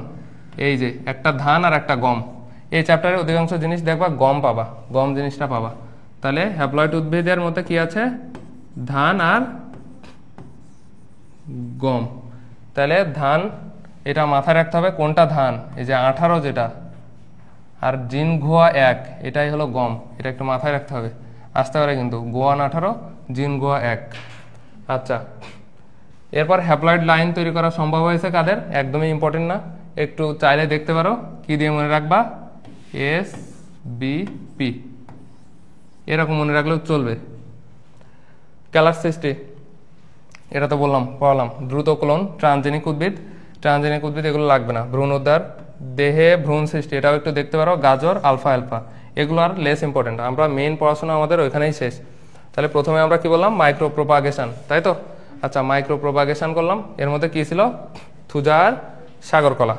এরপরে আমাদের কোনটা লাগবে? প্রোটোপ্লাস্ট কালচার করলাম, একটা পাইলাম আমাদের সোমাটিক হাইব্রিড বা সাইব্রিড, যেখানে শুধুমাত্র প্রোটোপ্লাস্টের মিলন হয়, নামই কিন্তু দিছে প্রোটোপ্লাস্ট কালচার। আচ্ছা, বা সাইটোপ্লাজমের মিলন হবে, এখানে কোনো নিউক্লিয়াস আসবে না। এরপরে আমরা কি বলছি, সোমোক্লোনাল, সোমাকে আমরা ক্লোন করব, তাই তো। সেলকে যদি ক্লোন করি সোমোক্লোনাল ভ্যারিয়েশন, একটাই উদাহরণ আছে গম। আর গ্যামিটকে যদি আমরা ক্লোন করি বা কপি করি তাকে কি বলবো, গ্যামিটোক্লোনাল ভ্যারিয়েশন, কোনো উদাহরণ নাই। হ্যাপ্লয়েড উদ্ভিদ তৈরি করবো হ্যাপ্লয়েড জিনিস থেকে। আমাদের হ্যাপ্লয়েড কি কি আছে, শুক্রাণু, ডিম্বাণু, পুংরেণু, পরাগধানী, এই টাইপের জিনিস, তাই তো, পরাগরেণু। আচ্ছা, এখান থেকে আর কিছু লাগতেছে না, সামনে আগাই। এদিক থেকে ইম্পর্টেন্ট না, এই যে টিস্যু কালচারের সুবিধা অসুবিধা এই টাইপের জিনিস আসতে পারে, যদিও এত সহজ জিনিস আসবে না, এটা শুধুমাত্র কোচিংয়েই পাবা, বুঝছো। জেনেটিক ইঞ্জিনিয়ারিং খুব ইম্পর্টেন্ট। জেনেটিক ইঞ্জিনিয়ারিংটা আসলে কি কি করব, জেনেটিক ইঞ্জিনিয়ারিং বলতে আমরা কি বোঝাই, বা রিকম্বিনেন্ট ডিএনএ কি বোঝাই আমরা বলো তো। নতুন বৈশিষ্ট্য সৃষ্টির জন্য ডিএনএ এর পরিবর্তন, কি বলছে,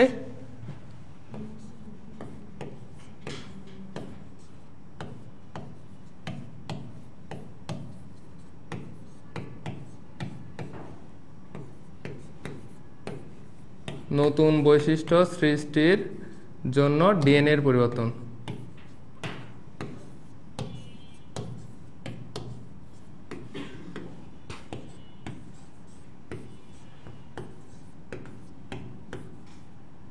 এটাই হলো আমরা জেনেটিক ইঞ্জিনিয়ারিং। তো যে ফসলটা আমরা পাবো তাহলে তার কি কি নাম হইতে পারে,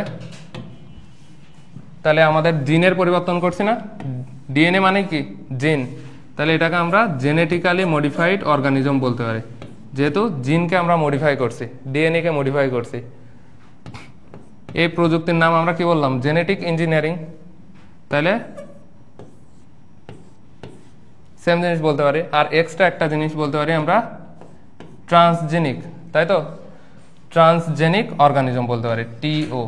এক্সট্রা একটা জিনিস জানবা, টিও। তাহলে জেনেটিক মডিফাইড বললাম, জেনেটিক ইঞ্জিনিয়ারিং বললাম, আর সর্বশেষ ট্রান্সজেনিক, সবগুলো সেম নাম, এই টাইপের জিনিস আসতে পারে।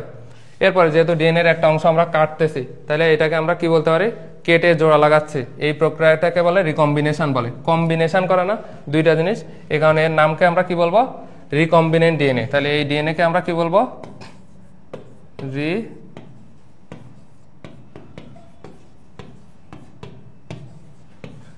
এটাকে আমরা কি বলবো, রিকম্বিনেন্ট ডিএনএ টেকনোলজিও বলবো।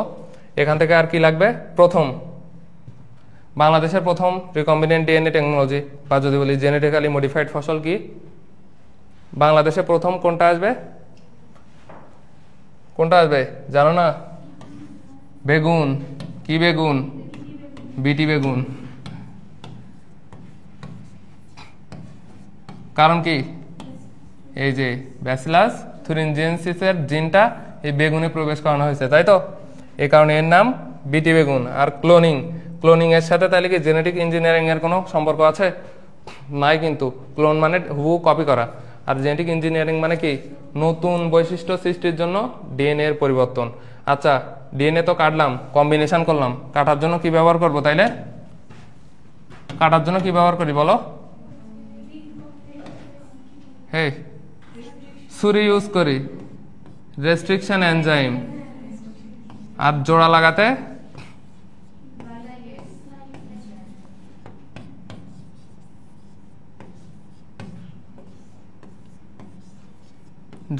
লাইগেজ। এই দুইটা জিনিস কিন্তু আমরা অনেকবার পড়ছি, অনেকবার। আসল পড়াশোনা দেখো, প্লাজমিড, প্লাজমিড নিয়ে গতদিন বলছিলাম না, প্লাজমিড কি কি বলছিলাম, প্রত্যেকটা কোশ্চেনই এখান থেকে আসছে। একটা কি, নিজস্ব ক্রোমোজোমের বাইরে, তাই তো, এক্সট্রা ক্রোমোজোমাল। তারপরে কি বলছে, বৃত্তাকার দ্বিসূত্রক, বৃত্তাকার দ্বিসূত্রক ডিএনএ অণু। এর বৈশিষ্ট্য কি, প্রজননক্ষম, তাই তো, স্বপ্রজনন করতে পারে। আর কি জানবো, এই যে ক্রোমোজোমের বাইরে যেহেতু আছে, এই কারণে এখানে জিন থাকবে কম, বুঝছো, ক্রোমোজোমের বাইরে থাকায় এখানে জিন থাকবে। সবগুলোই পারবা, দেখবা এই জিনিসটা একটু ভুল হয়, তাইলে এখানে অল্প সংখ্যক জিন থাকে। প্লাজমিড নিয়ে আমরা পড়লাম, মূল ক্রোমোজোম ছাড়াও বৃত্তাকার দ্বিসূত্রক ডিএনএ, এটাও কোশ্চেনে আসছে। এরপরে কি কি আসতে পারে, ল্যাডারবার্গ, এটাও কোশ্চেনে আসছে। তাহলে ল্যাডারবার্গ কি, এই যে প্লাজমিডের সন্ধান দেন ল্যাডারবার্গ, প্লাজমিডের প্রথম সন্ধান দেন কে, ল্যাডারবার্গ। এরপর কি পড়বো, বৈশিষ্ট্য, বৃত্তাকার দ্বিসূত্রক ডিএনএ। ভরটা একটু মুখস্থ করবা, 10⁶ থেকে 200 × 10⁶। এখান থেকে যে জিনিসটা লাগবে, কোনো কিছু কাটা, যাই হোক, যে কোনো কিছু কাটতে গেলেই আমরা কোনটা ব্যবহার করব, রেস্ট্রিকশন এনজাইম। তাহলে যে কোনো কিছু কাটতে গেলেই কি, রেস্ট্রিকশন এনজাইম। এটা আসলে এমন হয়, দুইটা রিকম্বিনেশন করা হয়, তো দুইটা বৈশিষ্ট্য চলে আসে আসলে, এই যে এরকম দেখতে হয় এরকম। তাহলে এটাকে কি বলছি আমরা, রেস্ট্রিকশন এনজাইম দিয়ে কাটবো। এখন কথা হলো ও কিভাবে অন্য ব্যাকটেরিয়ায় যাবে, এটা কিন্তু ইম্পর্টেন্ট। আমরা কতদিন পড়ছিলাম ব্যাকটেরিয়ার ক্ষেত্রে, কনজুগেশন আর কি ছিল, ট্রান্সফরমেশন, ট্রান্সডাকশন। কনজুগেশনের ব্যবহারটা কি ছিল বলো তো? নালীপথে তো বুঝলাম, আসলে কাজটা কি হয় ওখানে? কনজুগেশনের লাভটা কি আমাদের? আমাদের লাভ না, ব্যাকটেরিয়ার লাভটা কি? এই যে কনজুগেশন নালীপথে প্রবেশ করবে, ব্যাকটেরিয়ার লাভটা হলো অ্যান্টিবায়োটিকের বিরুদ্ধে রেজিস্ট্যান্স হয়ে ওঠে, বলছিলাম না? ওর কাজটা কি? অ্যান্টিবায়োটিকের বিরুদ্ধে রেজিস্ট্যান্স হয়ে ওঠে। আচ্ছা, এটা পড়ালাম। তাহলে কোন পথে যাবে এটা? সঞ্চালিত হবে অবশ্যই কনজুগেশন নালীপথে, এটা মাথায় রাখবা। এর ক্ষেত্রে not transcription, not transduction. Transcription কার ক্ষেত্রে? ব্যাকটেরিয়া থেকে ব্যাকটেরিয়া যদি বলি তাহলে ট্রান্সক্রিপশন। ট্রান্সডাকশন কার ক্ষেত্রে? ভাইরাস থেকে যদি বলি ব্যাকটেরিয়া, মানে ফাজ আর কি। অল্প সংখ্যক জিন পড়ালাম। ক্লাসিফিকেশন যদি দেখি খুবই সহজ, এক কথায় তিনটা, এফ, এফ প্রাইম আর কোল, মোটামুটি তিন প্রকার আছে। এফ, এফ মনে রাখবা যে ফার্টিলাইজেশন। কি মনে রাখবা? ফার্টিলাইজেশন মানে কি? এ হলো যৌন জননে সহায়তা করবে, তাই তো? কিভাবে সহায়তা করে? যৌন জনন করতে গেলে একটা চোষক বা হুক লাগে, পিলি। পিলি পড়ছিলাম না আমরা গতদিন? পিলির মাধ্যমে হোস্টের সাথে যুক্ত থাকে। আচ্ছা, আর আর দিয়ে মনে রাখবা কি? রেজিস্ট্যান্স। তাহলে এইটাই তোমার অ্যান্টিবায়োটিকের বিরুদ্ধে রেজিস্ট্যান্স হিসেবে কাজ করবে। কারণ কি? এই যে কনজুগেশন নালীপথে সঞ্চালিত হচ্ছে না, এই কারণে এটা হলো অ্যান্টিবায়োটিকের বিরুদ্ধে রেজিস্ট্যান্স। এখন যদি বলে R6, তাহলে বোঝাচ্ছে 6টা অ্যান্টিবায়োটিকের বিরুদ্ধে ও রেজিস্ট্যান্স, তাই তো? আর সর্বশেষ কোল, কাকের প্রতি রেজিস্ট্যান্ট? কোল, ভাইব্রিও কলেরা। এই যে নামেই মিল আছে, এটা পারবা। কোলসিসিন, কোল থেকে কলসিসিন, কোল প্লাজমিড, ইকোলাই, ও সরি ইকোলাই, ইকোলাইকে ধ্বংস করে। আর ভাইব্রিওসিন হলো ভাইব্রিও কলেরা, এটা আমি ভুল বললাম, এটা একটু দেখে রাখো। কোল প্লাজমিড কি বললাম? কোলসিসিন থাকে, তাই তো? এটা কি করবে? ইকোলাইকে ধ্বংস করবে। আজকের পড়াশোনার মেইন টপিক দেখবা ইকোলাই। ইকোলাইটা এসে ভালোই হলো, দেখো যে করছেন বারবার আসছে। এই যে প্লাজমিড তৈরিতে কোন কোন মাইক্রো অর্গানিজম ব্যবহার করি? ইকোলাই, অ্যাগ্রো ব্যাকটেরিয়াম, দুইটাই কিন্তু আসছে, দুইটাই তোমার ভার্সিটিতে আসছে, দুইটাই অপশানে ছিল, এটা মাথায় রাখতে হবে। একটা হলো ইকোলাই আর একটা, এখন যদি বলে সব থেকে বেশি কোনটাকে ব্যবহার করি, এই কোশ্চেনটাও আসছে, সব থেকে বেশি ব্যবহার কোনটা? ইকোলাই।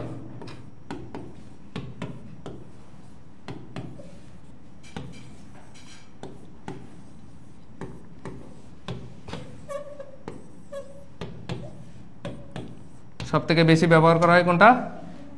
ইকোলাই। আচ্ছা, এটা পড়লাম, এটা কিন্তু আসছে ভার্সিটিতে বেশ কয়েকবারই আসছে।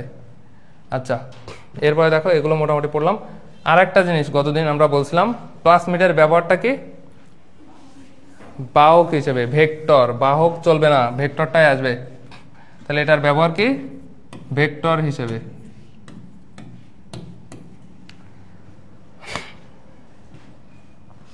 দেখো এটাও আসছে, রিকম্বিনেন্ট ডিএনএর ধাপ। আগে কি? কাঙ্ক্ষিত ডিএনএ নির্বাচন, তাই তো? এরপরে আমরা রেস্ট্রিকশন এনজাইম নিয়ে কয়েকটা জিনিস জানবো। রেস্ট্রিকশন এনজাইম, এর কতগুলো নাম আছে দেখো। এনজাইম থেকে আসতেছে এন্ডোনিউক্লিয়াস, রেস্ট্রিকশন এন্ডোনিউক্লিয়াস। আর কি আসতেছে? আণবিক কাঁচি।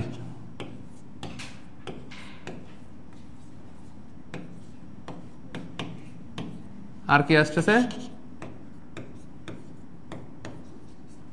সূক্ষ্ম ছুরিকা। কত নাম! Restriction enzyme, restriction endonuclease, only এন্ডোনিউক্লিয়াসটাও আছে, কোথাও কোথাও অনলি এন্ডোনিউক্লিয়াসটা পাবা। সবার কাজ সেম, বুঝছো? দুটি মন এক প্রাণ, তাই তো? একাধিক মন এক প্রাণ, এইটাই। আর কি আছে? এই যে আণবিক কাঁচির ইংলিশ নাম কি? মলিকিউলার সিজর, তাই তো?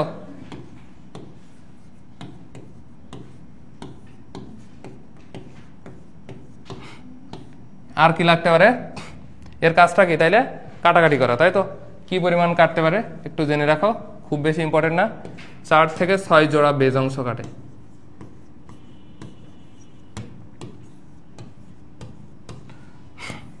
তার থেকে ইম্পর্টেন্ট কি বলো তো? তার থেকে ইম্পর্টেন্ট হলো এর নাম কি কি আছে। এই যে ইকো, RI, এই যে ইকো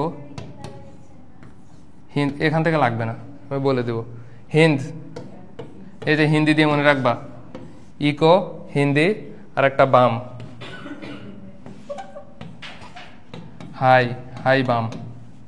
যে কি কি আছে, ইকো, হিন্দ, বাম, এই টাইপের জিনিস। আরো দুইটা আছে,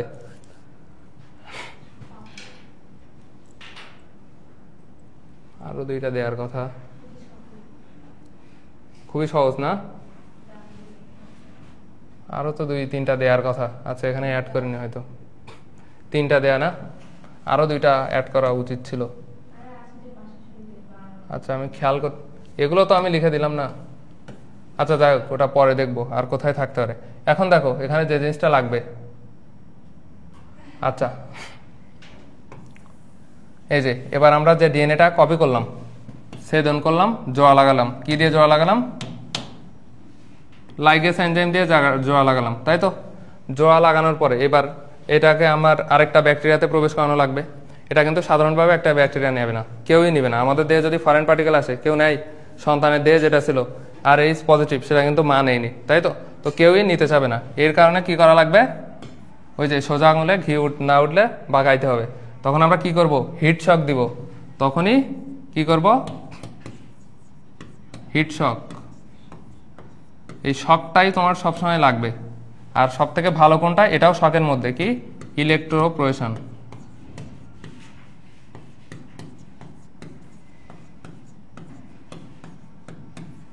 মাথা রাখতে হবে। তাহলে সাধারণভাবে একটা ব্যাকটেরিয়া নিতে চাবে না, না নিয়ে গেলে আমরা কি করব তখন? এই যে হিট শক দিব, ক্যালসিয়াম সমৃদ্ধ হিট শক। আর আধুনিক পদ্ধতি যদি বলি ইলেকট্রোপোরেশন। এখান থেকে কিন্তু করছে নার্সে, ভালোই করছে নার্সে বলা যায়। তখন যখন গ্রহণ করবে তখন আমরা কি বলবো? এরপরে ওরে ভয়টাই দেখানোর পরে ও গ্রহণ করলো, তখন বলবো ট্রান্সফর্ম ব্যাকটেরিয়া। এই যে জিন বহন করছে কিনা কিভাবে দেখবো? রিকম্বিনেন্ট ডিএনএ জিন বহন করছে কিনা তার জন্য কয়েকটা পদ্ধতি আছে, PCR, restriction digestion, genetic probe. একটু দেখে রাখো, এখান থেকে করছে নার্সে। এটা একটু যদি খেয়াল করো এমনি পারবা। বলছে আর কি কি পদ্ধতি হইতে পারে পোষক কোষে প্রবেশ করানোর জন্য। আমরা তো দেখলাম দুইটা, একটা হিট শক দিলাম, একটা ইলেকট্রোপোরেশন। কয় ভাগে ভাগ করতে পারে এই পদ্ধতিকে? অনেক সহজ জিনিস। প্রত্যক্ষ ভৌতিক, এই ভৌতিকের মধ্যে বলবা বিভিন্ন প্রক্রিয়া। ভৌতিক মানে কি? বিভিন্ন প্রক্রিয়া চলে আসবে, যে কোনো প্রক্রিয়া। কেমন? মাইক্রোপোরেশন, মাইক্রো ইনজেকশন, যে কোনো, তারপর বায়োলিস্টিক্স, যে কোনো প্রক্রিয়া। রাসায়নিক বলতে রাসায়নিক উপাদান কি আছে? ক্যালসিয়াম, লাইপোজোম। এগুলোর নাম মুখস্থ করা লাগবে না, তোমার জাস্ট বুঝলে হবে যে আসলে কোনটা কি। রাসায়নিক বললে যে কোনো রাসায়নিক উপাদানটা, ভৌতিক বললে যে কোনো ঘটনা বা যে কোনো প্রক্রিয়া, তাই তো? যে কোনো প্রক্রিয়া। এই যে ইলেকট্রোপোরেশন, মাইক্রো ইনজেকশন দেখলেই বুঝবা। আর সর্বশেষ ভেক্টর ব্যবহার। এখানে দেখো ভেক্টর থাকবে। ভেক্টর হিসেবে আমরা কি ইউজ করি? এই যে অ্যাগ্রোব্যাকটেরিয়াম ইউজ করতে পারি, TMB ইউজ করতে পারি, তাই তো? এটা এমনিই পারবা। তো ভৌত প্রক্রিয়াটা কিভাবে মনে রাখবো? যে কোনো প্রক্রিয়া দিয়ে মনে থাকবে আমাদের। টিস্যু কালচার, রিকম্বিনেন্ট, এটা কিন্তু তোমাদের জন্য ইম্পর্টেন্ট পার্থক্য, খুবই ইম্পর্টেন্ট। ক্লোনিং, জিন ক্লোনিং। ক্লোনিং মানে কি? ক্লোন মানে কি? হুবহু কপি করা, তাই তো? তার সাথে সংখ্যা বৃদ্ধিও হইতে পারে। তাহলে ক্লোনিং মানে কপি করা প্লাস সংখ্যা বৃদ্ধি করা, দুইটা জিনিস। এরপরে আমরা কি জানবো? ক্লোনিং সব থেকে ভালো করা যায় কোন মাধ্যমে? PCR, এটা মাথায় রাখবা। জিন ক্লোনিং এর সব থেকে দ্রুততম পদ্ধতি কি? PCR। তাইলে PCR এর ব্যবহারটা কি? PCR, পলিমারেজ চেইন রিয়াকশন, ব্যবহারটাই হলো ক্লোনিং। জাস্ট এটুকুই লাগবে যে ক্লোনিংটা কি দিয়ে করব আমরা? PCR পদ্ধতির মাধ্যমে। এই যে ক্যারিমুলিস PCR পদ্ধতি আবিষ্কার করেন। ক্লোনিং এর মধ্যে ডিএনএ ক্লোনিং, ডিএনএ কে আমরা কপি করব। রিপ্রোডাক্টিভ ক্লোনিং, একটা নামই লাগবে, এটা খুবই ইম্পর্টেন্ট। রিপ্রোডাক্টিভ ক্লোনিং এর উদাহরণ কি? ডলি, এটা আমরা পড়ছি বারবার, ডলি ভেড়া। বর্তমানে বলছে কি মানব ক্লোনও সম্ভব, হুদাই। মানব ক্লোন কি কেউ করে? সে অনেক খারাপ অবস্থা তৈরি হচ্ছিল, এই কারণে বাদ দিয়ে দিচ্ছে, এটা একদমই নিষিদ্ধ। আচ্ছা, এরপর রয়েছে আর ডিএনএ, রিকম্বিনেন্ট ডিএনএ, আর পিসিআর, পলিমারেজ চেইন রিয়াকশনের মধ্যে পার্থক্য কি? পিসিআর দিয়ে আমরা কি করতেছি, একটু আগেই বললাম, কি করি? ক্লোনিং করি, তাই তো, ক্লোন কপি করি। আর রিকম্বিনেন্ট ডিএনএ দিয়ে কি করি আমরা? কম্বিনেশন, নতুন বৈশিষ্ট্য নিয়ে আসি। তাহলে এই একটা কথা দিয়ে তুমি 3টা কথা লিখতে পারবা, পিসিআরটা কোথায়, আর এরপর সংগঠিত পদ্ধতি যে আমরা যদি বলি রিকম্বিনেশন করব, রিকম্বিনেশন করব অবশ্যই কোথায়? ইনভিভো, ভেতরে। আর কপি করা হয় বাইরে এনে, তাই তো আমরা দেখছিলাম কপি করা হয় বাইরে এনে, এই কারণে এটাকে বলবো ইন ভিট্রো। আমরা দেখলাম পিসিআর এর ক্ষেত্রে কোনো ভেক্টর নাই, কিন্তু রিকম্বিনেশন করতে গেলে অবশ্যই একটা ভেক্টর লাগবে, তাই তো। এই কয়েকটা জিনিস লিখলেই হয়ে যাবে। এবার লাগবে এখান থেকে কি কি আছে, রিকম্বিনেন্ট ডিএনএর প্রয়োগ। সব থেকে ইম্পর্টেন্ট কিন্তু এটাই, যে কোনটা জেনেটিক্যালি মডিফাইড ফসল, কোনটা রিকম্বিনেন্ট ডিএনএ টেকনোলজির ব্যবহার, এরপরে কোনটা ক্লোনিং এর উদাহরণ, এই টাইপের জিনিসগুলো অনেকে আসে। উপকারী দ্রব্যের মধ্যে কি আছে, এটা দেখলে তো কেউ মানতেই চায় না, যে তামাক গাছে হেপাটাইটিস বি ভ্যাকসিন।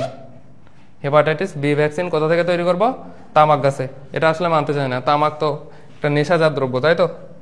আচ্ছা, এরপরে লাগবে কি, এই যে পরিবেশের প্রতিকূলতা উত্তরণ লাগবে। লবণাক্ততা সহিষ্ণু কোন জাত আছে? একটাই, পিনাট, বাদাম, লবণাক্ততা সহিষ্ণু। আর যদি খরা বলি, খরা, যেসব জায়গায় খরা হয় সেখানেও জন্মাইতে পারে কি? ভুট্টা। মাথায় রাখবা, যেখানে খরা হয় সেখানে ভুট্টা জন্মাইতে পারে, খুবই ইম্পর্টেন্ট। এরপরে দেখো আগাছা প্রতিরোধী, আগাছা প্রতিরোধী কি আছে? গ্লাইফসেট, তাই তো। গ্লাইফসেট আগাছা প্রতিরোধ করে। এই গ্লাইফসেট কয়টা আগাছা প্রতিরোধ করে? 78টার মধ্যে 86টা, সরি 86-র মধ্যে 78টার মধ্যে 86টা, ঠিকই তো বলছিলাম, 76টা প্রতিরোধ করতে পারে। আচ্ছা, এখান থেকে আর কিছু লাগবে না। ট্রান্সজেনিক উদ্ভিদ, তাইলে আমরা যা যা পড়ছি সবই ট্রান্সজেনিক উদ্ভিদ। দেখো ক্লোভার ঘাস থেকে কোশ্চেন আসছে, সুপার রাইস থেকে কোশ্চেন আসছে, দুইটাই তোমাদের জন্য ইম্পর্টেন্ট। ক্লোভার ঘাস, ক্লোভার ঘাসে কিসের অভাব আছে, আর সুপার রাইসে কি আছে? দুইটা জিনিস। সুপার রাইস কিন্তু সুপার, এখানে কিন্তু কোনো কিছুর অভাব নাই, এটা মাথায় রাখতে হবে। ক্লোভার ঘাসে সালফারের অভাব আছে, এই সালফারের অভাব আছে ক্লোভার ঘাসে। আর সুপার রাইসে কোনো কিছুর অভাব নাই, এটা সুপার। কিভাবে? ভাতের মাধ্যমে আমরা ভিটামিন এ পেয়ে যাচ্ছি। ভিটামিন এ পাইতে গেলে আমাদের আগে কি লাগতো? মল আর ঢেলা মাছ খাওয়া লাগতো না? মল আর ঢেলা, তাই এটা মাথায় রাখতে হবে। ভিটামিন এ ভাতের মাধ্যমে পেয়ে যাচ্ছি, কত ইজি। তো এই কারণে এখন কথা হলো ক্লোভার ঘাসে সালফারের অভাব, এই সালফারের অভাব কে পূরণ করবে? সূর্যমুখী। কোথা থেকে আসবে? সূর্যমুখীর যে সালফার অ্যামিনো অ্যাসিড সৃষ্টি করে ওইখান থেকে আসবে, এটাই মাথায় রাখবা। আর কি জানা লাগবে কাদের ক্ষেত্রে? এই যে ভেড়ার ক্ষেত্রে, ভেড়ার পশম ভালো, উন্নত পশম পাওয়া যায়, তাই তো। সালফারের অভাবটা পূরণ করবে, যার কারণে লোম উন্নত হবে। কোথা থেকে আসতেছে বললাম? সূর্যমুখী থেকে আসতেছে, তাই তো। আচ্ছা, কার দেহে প্রবেশ করাবো? এই যে অ্যাগ্রোব্যাকটেরিয়াম টিউমফেসিয়েন্স। আমরা দেখছি তো ভেক্টর মানেই দুইটা, একটা হলো ইকোলাই আর একটা অ্যাগ্রোব্যাকটেরিয়াম। তো এখানে আমরা 3টা জিনিস জাস্ট জানবো। ক্লোভার ঘাস যদি বলে সালফারের অভাব কোথা থেকে পূরণ করবে? সূর্যমুখী থেকে পূরণ করবে। আর ভেক্টর হিসেবে কাজ করবে কে?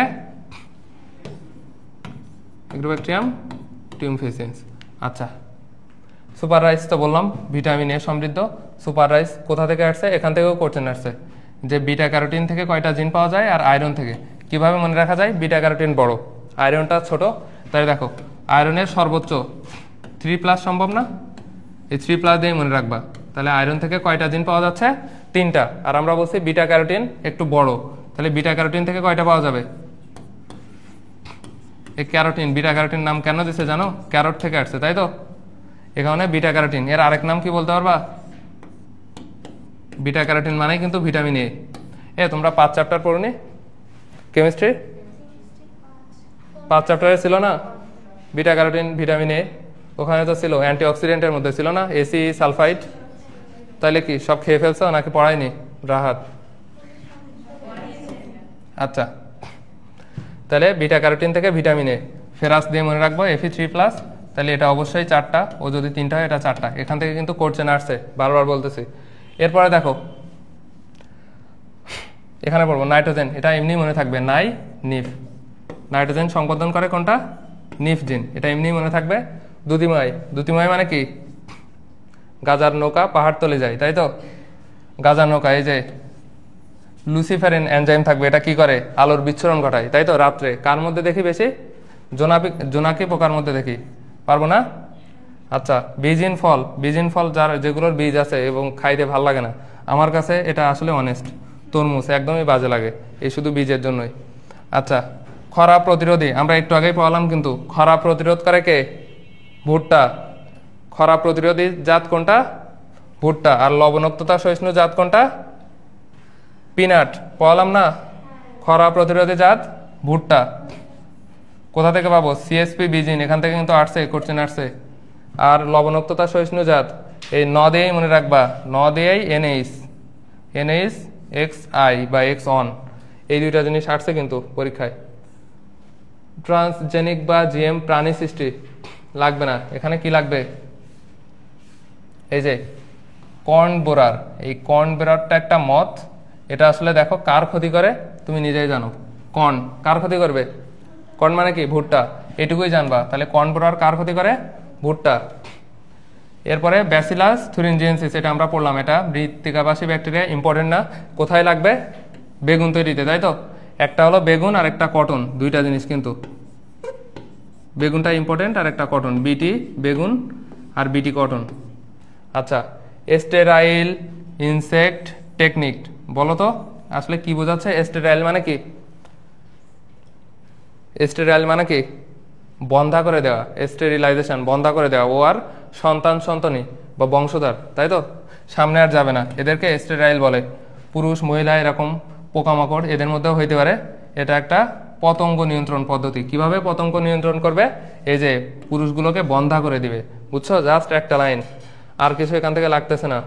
তাহলে ব্যবহার যদি বলে, এটা বায়োটেকনোলজিতে ব্যবহার করা হয়।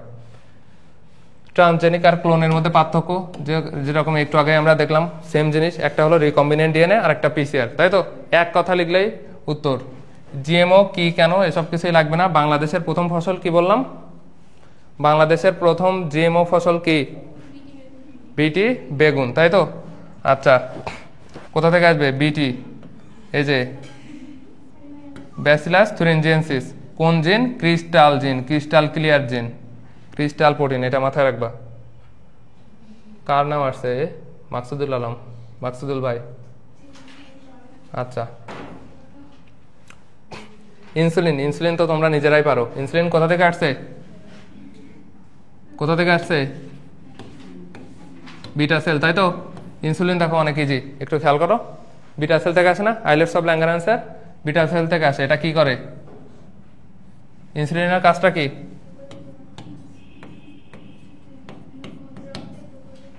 এটা হলো আমাদের গ্লুকোজের পরিমাণটা কমায়, তাই তো, ইনসুলিন। তো কখনো যদি ইনসুলিনটাই কমে যায়, তখন কি হবে? গ্লুকোজটা বেড়ে যাবে ব্লাডে, ব্লাড থেকে পরবর্তীতে ইউরিনে চলে যাবে। আলটিমেটলি ওইটাকে আমরা কি বলবো? কোন ডায়াবেটিস? মেলিটাস। এটা মনে হয় আমরা 7 থেকে 8 বার পড়লাম, দেখছো? এই জিনিসটা কিন্তু খুবই ইম্পর্টেন্ট। ডায়াবেটিস মেলিটাস আর ডায়াবেটিস ইনসিপিডাস, এটা কিন্তু গতদিনও বলছি। ইনসিপিডাসটা কি? আচ্ছা, ইনসিপিডাসটা কি বললাম বলো? ইনসিপিডাসটা কি? বহুমূত্র।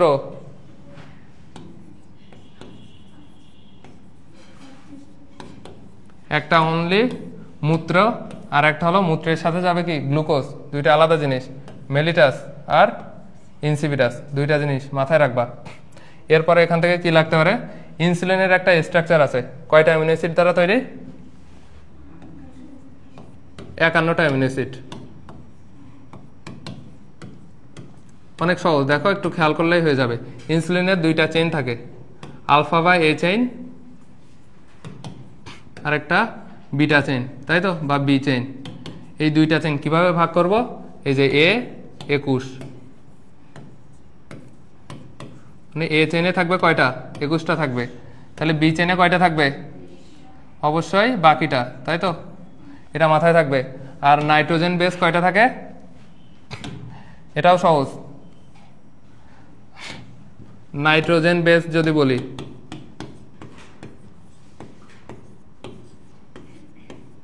এই যে 51, আর এখানে পাবা 153, বুঝছো কি বললাম? 51 153 এমনি মনে থাকবে। এরপরে কি বলছে দেখো, নাইট্রোজেন বেস থেকে 153টা। আরেকটা লাইন জানা লাগবে, ইনসুলিনটা কোথায় তৈরি হয়? মানবদেহে 11 নাম্বার, এই যে 11 এ দিয়েই আছে আমাদের 11 নাম্বার ক্রোমোজোম। 11 নাম্বার ক্রোমোজোমের খাটো বাহুর শীর্ষে। কোথায়? খাটো বাহুর শীর্ষে। এটুকু জানলেই হচ্ছে। তাহলে আবারও বলি, ইনসুলিন কোথা থেকে আসে? আইলেটস অফ ল্যাঙ্গারান্সের বিটা সেল থেকে আসে, তাই তো? কয়টা অ্যামিনো অ্যাসিড? 51টা অ্যামিনো অ্যাসিড। কয়টা চেইন? 2টা chain. A chain A 21, A 21। তাহলে বি বাকিটা নাইট্রোজেন বেস 51 53, 51 53। কত নাম্বার ক্রোমোজোমে? এই যে এ 11 নাম্বার ক্রোমোজোমের খাটো বাহুর শীর্ষে। এরপরে যে জিনিসটা লাগবে, যে কোনো কারো এই যে ডায়াবেটিস মেলিটাস যদি হয়, তাহলে কি দিবা? ইনসুলিন ইনজেকশন দেওয়া হয়, তাই তো? এটা আমরা মোটামুটি জানি। বাণিজ্যিক সর্বপ্রথম বাজারজাত করা হয় কি নামে? হিউমুলিন। এটাও নামে মিলে আছে, কি নামে?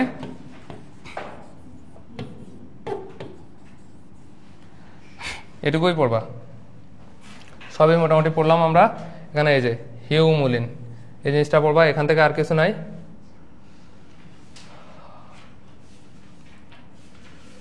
এরপরে দেখো, তাহলে এক্ষেত্রে আমরা ভেক্টর হিসেবে কাকে ইউজ করব? এটা তো অবশ্যই লাগবে। কাকে? বস, ইকোলাই। কাকে ইউজ করব? ইকোলাইকে ইউজ করব। পারবো? ইকোলাই। তাহলে দুইটা জিনিস, কোথায় অ্যাগ্রোব্যাকটেরিয়াম আর কোথায় ইকোলাই, এটা একটু মাথায় রাখবা। আচ্ছা, এখান থেকে আরেকটা কোশ্চেন আসছে যে ডিএনএ ডাবল স্ট্যান্ড ভাঙতে কত ডিগ্রি সেন্টিগ্রেড টেম্পারেচার লাগে? ডিএনএ ডাবল স্ট্যান্ড থেকে সিঙ্গেল স্ট্যান্ড,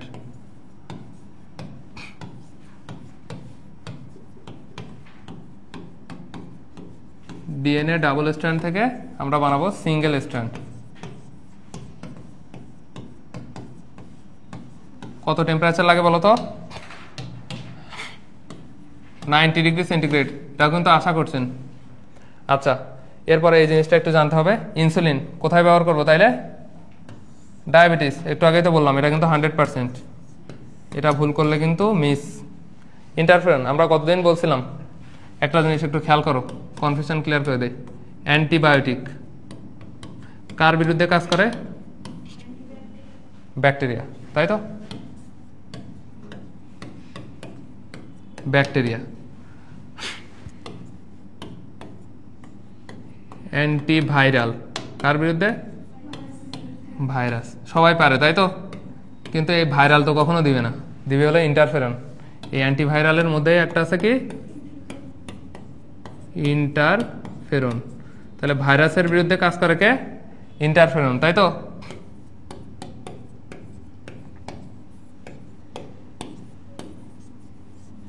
শুধু কি ভাইরাসের বিরুদ্ধে? তুমি যেখানে ভাইরাস প্লাস ক্যান্সার পাবা, এক কথায় না দেখে চোখ বন্ধ করে মেরে দিবা, ইন্টারফেরন। ভাইরাস আর ক্যান্সারের বংশবৃদ্ধি ধ্বংস করবে কে? ইন্টারফেরন। তাহলে অ্যান্টিবায়োটিক কাজ করবে কোথায়? ব্যাকটেরিয়ার বিরুদ্ধে, আর ভাইরাসের বিরুদ্ধে ইন্টারফেরন, তাই তো? আচ্ছা, এরপরে দেখো সেরাম, সেরাম অ্যালবুমিন শল্য চিকিৎসায়, এটা মোটামুটি পারবা। র্যাবিস, এই যে বিষ দিলে কি হয়? জলে, জলাতঙ্ক, তাই তো? হিমোফিলিয়া চিকিৎসা আমরা এর আগে পড়ছিলাম কোনটা? এর আগে পড়ছিলাম হিমোফিলিয়া কয়টা আছে? একটা হলো 9 আর একটা 8, তাই তো? দুইটা ক্লটিং ফ্যাক্টর, হিমোফিলিয়া এ আর বি। তো হিমোফিলিয়ার চিকিৎসা, ও আচ্ছা হ্যাঁ, হিমোফিলিয়ার চিকিৎসায় কোনটা ব্যবহার করবো? ফ্যাক্টর 4, এটা একটু মাথায় রাখবা, 8-এর অর্ধেক। আচ্ছা, টিস্যু প্লাজমিনোজেন অ্যাক্টিভেটর, এটা তো আমরা পরে আসতেছি। বামনত্বের জন্য কোনটা? সোমাটোস্ট্যাটিন। এটা হলো তোমার 8 চ্যাপ্টারে পড়া, বুঝছো? সোমাটোস্ট্যাটিন আসলে এটা গ্রোথ হরমোনের অপর নাম, জিএইচ বা সোমাটোস্ট্যাটিন। এটা আসলে দুই রকম হইতে পারে। মনে করো যে বাচ্চাদের ক্ষেত্রে ওর গ্রোথটা কমে গেল, কেন কমতে পারে? সোমাটোস্ট্যাটিন যদি কমে যায় তখন আমরা বলে এটাকে কি বলি? বামনত্ব বলি, বুঝছো? বড়দের ক্ষেত্রে যদি কমে যায় তাহলে কি বলবো? আমার ক্ষেত্রে মনে করো কমে গেল, আমার কি কোনো লস হবে? কোনো যায় আসে? আমি তো এমনি লম্বা, তাহলে বড়দের ক্ষেত্রে এর কোনো ইফেক্ট নাই। ঠিক সেমভাবে বেড়ে যায় যদি কখনো, যদি সোমাটোস্ট্যাটিনটা বেশি হয়ে যায়, তাহলে আমরা কি বলবো এটাকে? বাচ্চাদের ক্ষেত্রে যদি বাড়ে তাহলে সেটাকে আমরা বলি দৈত্য আকার হবে। আর যদি বয়স্কদের ক্ষেত্রে বাড়ে, আমার ক্ষেত্রে যদি আরও বেশি হয়ে যায়, তখন কেমন হবে? গরিলা, অ্যাক্রোমেগালি বলবো। বুঝছো? হাসাহাসি করে লাভ নেই, এটা আছে তোমাদের বইতে, একটু জাস্ট জেনে রাখো। তাহলে সোমাটোস্টাটিন গল্পটা বললাম যাতে মনে থাকে। সোমাটোস্টাটিন মানেই গ্রোথ হরমোন, এইটুকু মনে রাখলেই চলবে। গ্রোথ হরমোন বলে না বামন হয়ে চাঁদে হাত দেওয়ার শখ, এই জিনিস মানে অনেক ছোট। ওলা বেবি বলছিলাম না কতদিন, ওলা বেবি কি গুটি, তাই তো? এরপর হিউম্যান ইউরোকাইনেস, ইউরোবাইলেস, এদের কাজ সেম। এটা কোথায় দেবো? রক্ত সংবহন, মানে কোথাও যদি তোমার মনে করো যায় রক্তটা জমাট বেঁধে যায়, বুঝছো, এই টাইপের জিনিস। লিম্ফোকাইন মানে বুঝতেই পারছো, লিম্ফোসাইটের কাজ কি? ইমিউনিটি দেয়। তোমাদের 10 চ্যাপ্টারের প্রথমের পড়াই অনাক্রমতা। অনাক্রমতা মানে কি? বাইরের কোনো ফরেন পার্টিকেল, সে ভালো হোক বা খারাপ হোক, কিন্তু আমি দেখবো কি ওটাকে খারাপ, তাকে ধ্বংস করে দিবে। এটাকে আমরা কি বলবো? অনাক্রমতা বলি। এই অনাক্রমতার জন্য দায়ী হলো লিম্ফোসাইটগুলো। এই কারণে এটাকে আমরা কি বলছি? যে ইমিউন ছাড়া, ইমিউনিটি মানে অনাক্রমতা, বুঝছো? মনে থাকবে। ইন্টারফেরন নিয়ে আমরা মোটামুটি পড়াশোনা করছি। ইন্টারফেরন এটা কি? এটা একটা প্রোটিন, মাথায় রাখবা। ইন্টারফেরন কি? আচ্ছা, এখান থেকে আর কি কি বললাম? দুইটা জিনিস কি বললাম? একটা হলো ভাইরাস আর একটা ক্যান্সার। এই দুইটা আসলেই কি দিব? ইন্টারফেরন। এখান থেকে আর কিছু নাই মোটামুটি। স্যার আইজ্যাক নিউটন লিন্ডারম্যান, এটা একটু জানবা, ইন্টারফেরন আবিষ্কার করেন। আচ্ছা, এগুলোর ব্যবহার আমরা মোটামুটি পড়ছি। তাহলে আমরা কি বললাম? অ্যান্টিভাইরাল না? এমনি পারবা, দেখো হেপাটাইটিস বি, ডিএনএ ভাইরাসের। হারপিস কি বললাম? হারপিস, প্যাপিলোমা সব কি ভাইরাস না? এই যে জলাতঙ্ক সবই কিন্তু আমরা পড়ে আসছি ভাইরাস। এরপর দেখো ইনসুলিনের ক্ষেত্রে আমরা কি বলছিলাম? বাণিজ্যিক নাম হিউমুলিন বলছিলাম। ঠিক সেম ভাবে ইন্টারফেরন যদি দেখি, ইন্টারফেরনের পরিবর্তে কি দেখবো? বিটাফেরন। কি দেখবো? এই দুটা জিনিস একটু জানবা মোটামুটি। এরপরে দেখো টিপিএ, খুব সহজ জিনিস। TPA tissue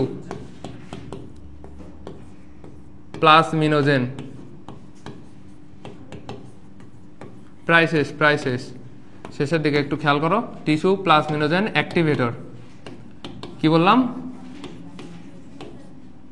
tissue plasminogen activator মানে বুঝতেই পারছো কি করছে?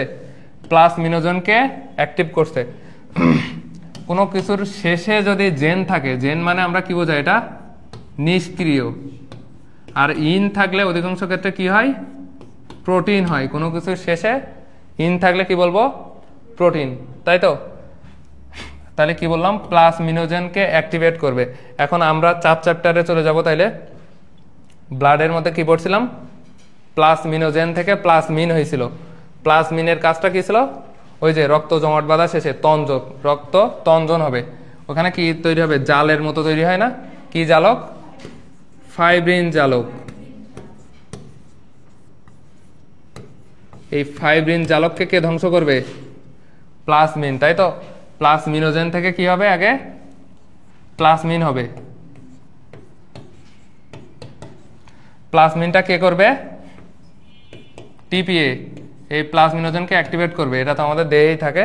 তারপরে এই প্লাজমিনটা কি করবে? এই যে জমাট বাঁধা রক্ত কি গলায় দিবে, তাই তো? আচ্ছা, ফাইব্রিন জালককে ধ্বংস করবে এক কথায়।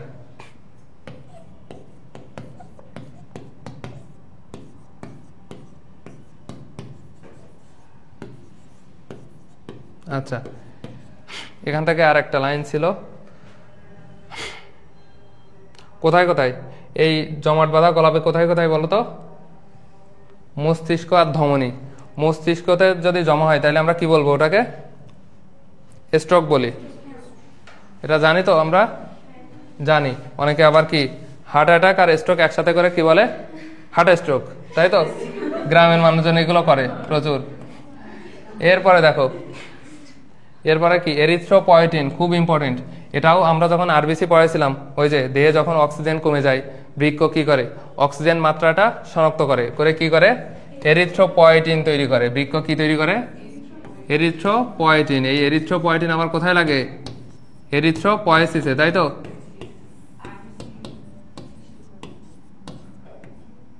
আচ্ছা, এরিথ্রোপয়েসিস করবে, তাহলে এটা মাথায় থাকবে।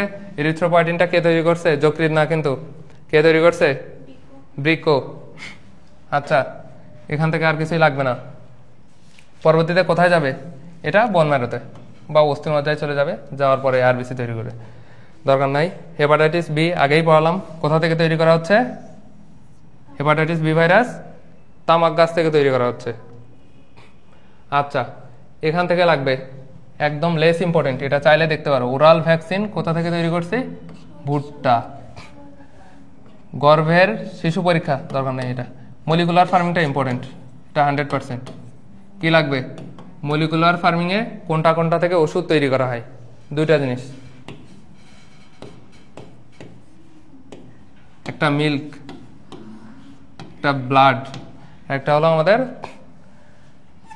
ফিকাল ম্যাটার আর ইউরিন মানে মলমূত্র। এই তিনটা জিনিস খুবই ইম্পর্টেন্ট, কিন্তু এটা খুবই ইম্পর্টেন্ট, মিল্ক, ব্লাড, মলমূত্র। আচ্ছা, এখান থেকে আর কিছু লাগবে না। বায়ো ফার্মিংয়ের মধ্যে জানবা এটা কি? ছাগলের দুধ থেকে spider milk, spider silk, sorry milk কেন বলছি। আচ্ছা, আর বর্তমানে এই যে কুসুম ফুল, এটা ওইখানেও ছিল, ইনসুলিন তৈরি করা হচ্ছে কোথা থেকে? কুসুম ফুলের বীজের মাধ্যমে। আচ্ছা, পড়াশোনা অনেক কমে গেছে। দেখো, কাগজ শিল্পে কি জন্মায়? কাগজের মন্ডে একটা জিনিস, তরুলা জন্মায়। একটা কথায়, কাগজের মন্ডে কি জন্মায়? তরুলা।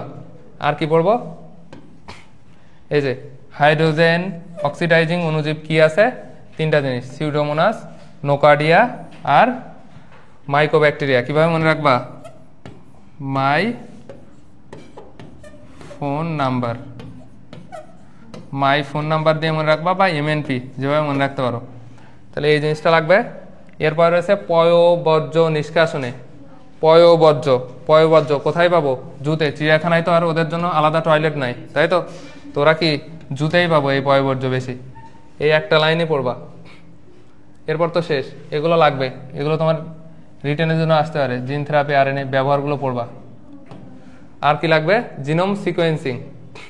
জিনোমটা আমরা কি বলছিলাম বলো তো? জিনোম, জিনের সমষ্টিকে বলছিলাম জিনোম। কয়টা থাকে? 2 সেট বা 1 জোড়া, তাই তো? 2 সেট, 2টা 1 জোড়া। জিনোম থেকে কি কি আসতে পারে? একটা আসতে পারে। কয়টা থাকে? কয় সেট থাকে? 2 সেট, তারপরে 2টি 1 জোড়া, তিনটাই চলবে। এরপরে এর থেকে ইম্পর্টেন্ট কোশ্চেন দেখি কে কেমন পারো। একটা হলো, না দেখে বলবা, একটা হলো মাস্টার মলিকিউল, আর একটা মাস্টার ব্লুপ্রিন্ট। আচ্ছা, মাস্টার, অনেক ইম্পর্টেন্ট করছেন কিন্তু দুইটা। মাস্টার মলিকিউল, মলিকিউল কাকে বলবো? ডিএনএ। আর ব্লুপ্রিন্ট কাকে বলবো? জিনোম।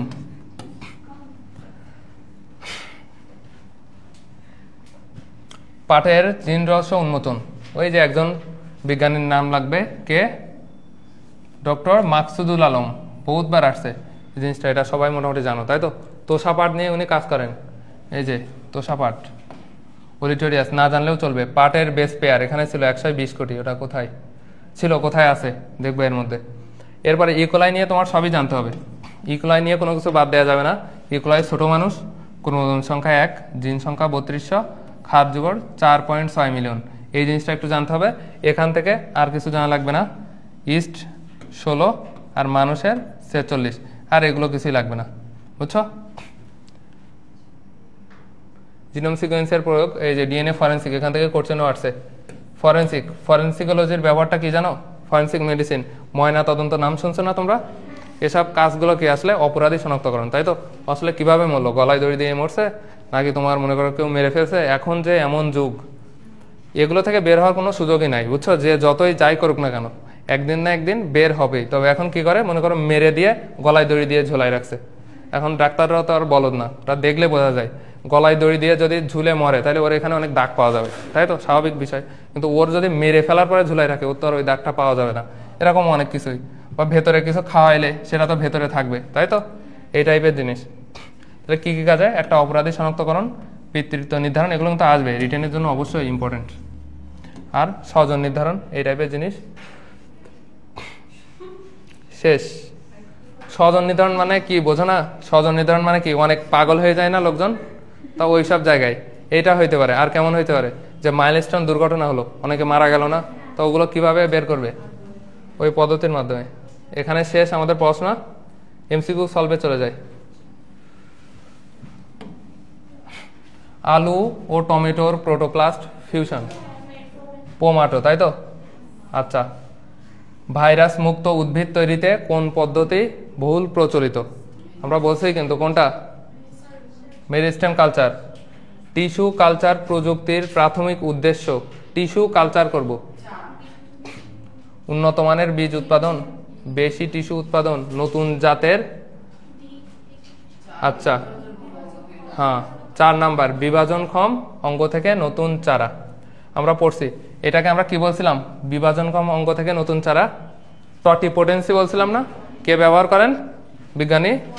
মোরে জ্ঞান দিবে। আচ্ছা, কোন অণুজীবটি জেনেটিক ইঞ্জিনিয়ারিং? দেখছো প্রচন্ড, অনেকবার পাবা। কোনটা? ইকোলাই। ভ্রূণ কালচার করব করে কোন উদ্ভিদ তৈরি করব? এই ভ্রূণ কালচারটা হলো প্রোটোপ্লাস্ট। বুঝছো? কি তৈরি করবো তাইলে? সাইব্রিড। টিস্যু কালচারে ব্যবহৃত পুষ্টি মাধ্যমের পিএইচ কত থেকে কত? 5.8 পর্যন্ত। আচ্ছা, সাইব্রিড শব্দটি কার সাথে জড়িত? এটা বলো। সাইব্রিড কি করছে? উদ্ভিদ নিয়ে কাজ করছে, তাহলে কি বলবো আমরা? Tissue culture. আচ্ছা, কোন প্রক্রিয়ায় রোগ মুক্ত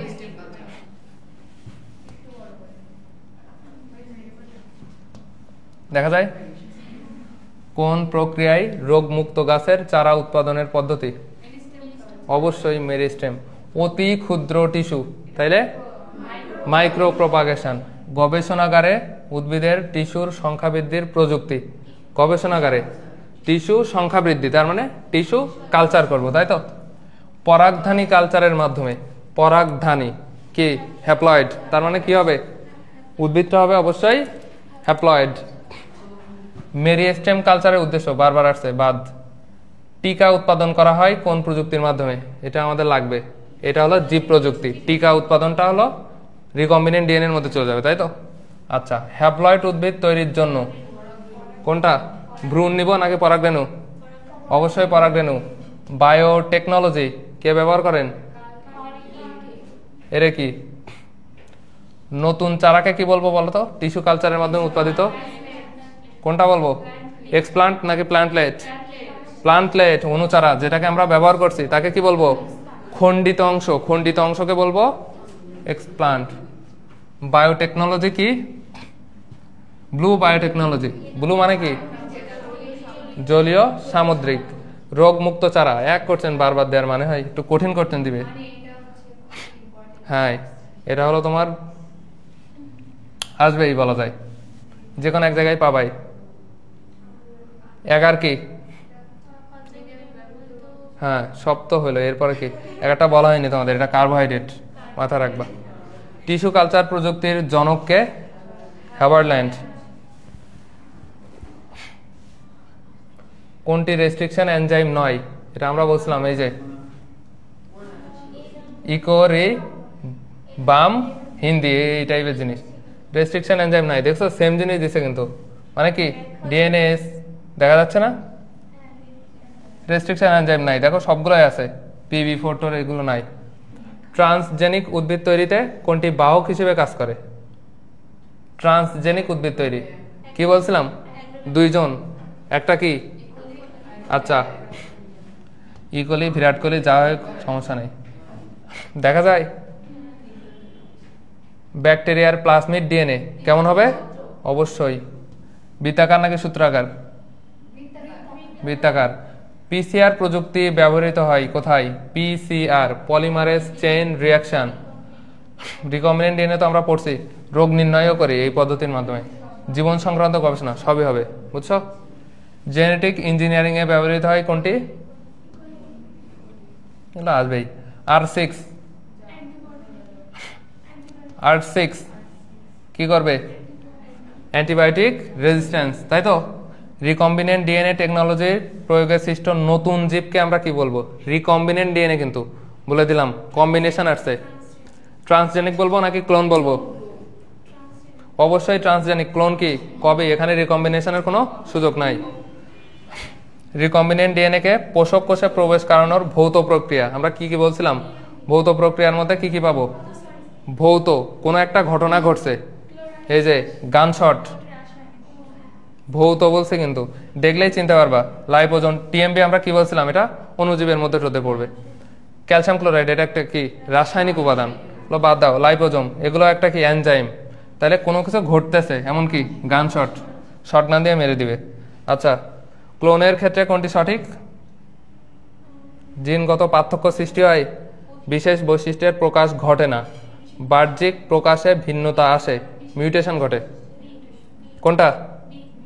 বি, প্রকাশ ঘটবে না, তাই তো? আচ্ছা, কোন উদ্ভিদে হেপাটাইটিস বি ভ্যাকসিন উৎপাদন করা হয়?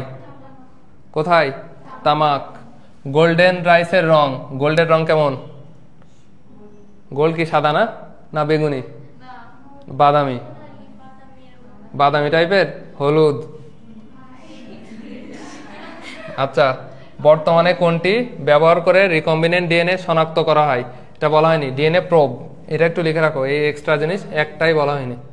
ডিএনএ শনাক্ত করার জন্য ডিএনএ প্রোব পদ্ধতি। ইন্টারফেরনটা এটা কি? প্রোটিন, পড়ে আসলাম কিন্তু আমরা। পতঙ্গ নাশক, দেখো তো, পতঙ্গ নাশক যেটা পড়ছি, একটাই পড়ছি আমরা এখানে, বিটি। ট্রান্সজেনিক উদ্ভিদ নয়, কি কি আছে এর মধ্যে? কি কি পাইছিলাম ট্রান্সজেনিক? স্বর্ণধান, গুয়ান 18 ধান। একটু খেয়াল করে দেখো, নতুন বৈশিষ্ট্য আসেনি কোথায়? এই যে গুয়ান 18, জিনগুয়া 1, এগুলো টিস্যু কালচারের মধ্যে ছিল, তাই তো? নাইট্রোজেন সংবর্ধন, নাইট্রোজেন সংবন্ধনে কোনটা? ন নিফ। ইন্টারফেরন ড্রাগটি কিসের উপরে? কি বললাম? ইন্টারফেরন মানে দুই জায়গায় কাজ করবে, একটা কি? ভাইরাস এবং cancer. GMO, genetically modern organism না জেনেটিক্যালি মাইক্রো অর্গানিজম? কোনটা? জেনেটিক্যালি মডিফিকেশন না? আচ্ছা, মডিফাইড। আচ্ছা ঠিক আছে, বুঝলাম। কোন প্রযুক্তিতে ইনসুলিন তৈরি করা হয়? কোনটা? Tissue culture, recombinant DNA. আচ্ছা, ক্যান্সার চিকিৎসায় 1 কোশ্চেন বারবার আসছে, দেখছো? এগুলো খুবই ইম্পর্টেন্ট। আচ্ছা, জীব প্রযুক্তির মাধ্যমে ইকোলাই ব্যবহার করে প্রস্তুত করা হয়, এটা দেখালাম। কোনটা? ভিটামিন, ইনসুলিন, প্রোটিন নাকি চর্বি? ইনসুলিন। প্রতিরক্ষামূলক প্রোটিন, প্রতিরক্ষা দিবে কে? ইনসুলিন নাকি ইন্টারফেরন? অবশ্যই ইন্টারফেরন। বিটি বেগুন, কোনটা? আচ্ছা, জেনেটিক্যালি রূপান্তরিত বিটি বেগুনে কোন ব্যাকটেরিয়া? 1 কোশ্চেন বারবার দিছে। আচ্ছা, ভুট্টার খরা সহিষ্ণু জাত উদ্ভাবন, এখানে কি পাবো? ভুট্টার খরা সিএসপি বিজিন, এনএইচ নাইট্রোজেন থাকবে, তাই তো? আচ্ছা, সুপার রাইসে বিটা ক্যারোটিন তৈরির জন্য কি বলছিলাম? দুইটা কথা। আয়রন মানে কি? Fe3+। তাহলে ওটা যদি 3+ হয়, কোথায় গেল বাবা? আচ্ছা, ওটা যদি 3+ হয়, এটা একটু বেশি, 4। জীব প্রযুক্তির মাধ্যমে কোন জাতের ধান থেকে সুপার রাইস উৎপাদন করা হয়? কোন ধান? এটা তোমাদের একটু বলা হয়নি আসলে। জাপনিকা টাইপ ধান, আমরা ওই লাইনটাই বলিনি, জাস্ট। বায়োটেক ড্রাগ কোনটি? প্রথম বায়োটেক ড্রাগ প্রথম তৈরি করা হয়েছে, খেয়াল করো তো। প্রথমে কি ছিল? আমরা কি বললাম প্রথমে? এর মধ্যে প্রথমে পড়লাম কিন্তু ইনসুলিন মানে কি? হিউমুলিন, তাই তো? গোল্ডেন রাইস কোন ধরনের? দেশি জাতের ধান, লবণাক্ততা সহিষ্ণু, হাইব্রিড, জেনেটিক্যালি মডিফাইড। কোনটিতে ইনসুলিন তৈরির জিন সংযোজন করা হয়েছে? ইনসুলিন তৈরির জিন, আগের করছেন। আচ্ছা, গোল্ডেন রাইস কোন ভিটামিনের অভাব আছে? ভিটামিন এর অভাব, তাই তো? আচ্ছা, ভিটামিন এ আছে। জীব প্রযুক্তির মাধ্যমে তৈরি করা হয় কোনটি? দেখো আমরা পড়াইছি, সোমাটোট্রপিন, জিবেরেলিন, সাইটোকাইনিন, অক্সিন। আমরা সোমাটোস্ট্যাটিন পড়ছি, সোমাটোস্ট্যাটিনের অপর নাম হলো সোমাটোট্রপিন, বুঝছো? কি বলছে, ব্যাকটেরিয়ার জিএম ফসল বেগুনে। এক জিনিস বারবার, প্রথম জিএম উদ্ভিদ কি বললাম, বিটি কলা, তাই তো, নাকি বিটি তুলা, কোনটা, বিটি বেগুন। এই যে ক্রিসল 1AC জিনের উৎস, এটা কি বলবো আমরা, দেখো এই এসি আছে কিন্তু, মানে কি অ্যাগ্রোব্যাকটেরিয়াম হবে। এখন কোনটা, ট্রিটিকি নাকি টিউমফেসেন্স, টিউমফেসেন্স হবে। পাটের জিনোম আবিষ্কার করেন কে, মাহফুজুর রহমান না, সঙ্গীত শিল্পী। মাহফুজ স্যারের অনেকদিন সঙ্গীত শুনি না, আগে গান টান গাইতো, গানের পাখি, ওনার নাম হলো গানের পাখি, বুঝছো, সর্বশেষ না, ভালো গান গানুনি। অঙ্গের প্রতিস্থাপন সম্ভব, কোনটা করব, অঙ্গ প্রতিস্থাপন, ক্লোনিং, কপি করব।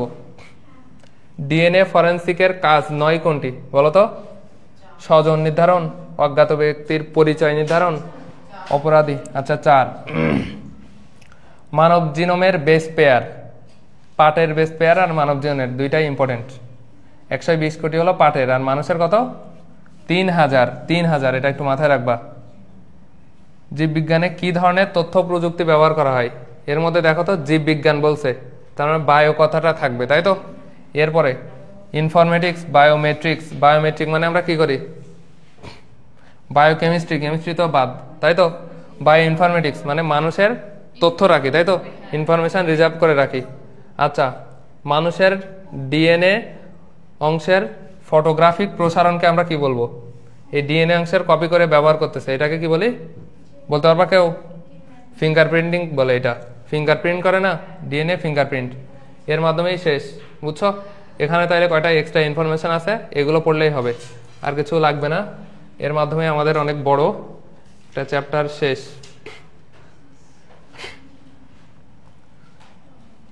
ঠিক আছে, আর ইটা পেয়ে যাবা নেক্সট দিন আজকে রাত্রেই হয়তো দিয়ে দেওয়া হবে। সলভ শিট দিয়ে দিচ্ছে এখনই, একটু আগে দিয়ে দিলাম, দেখো।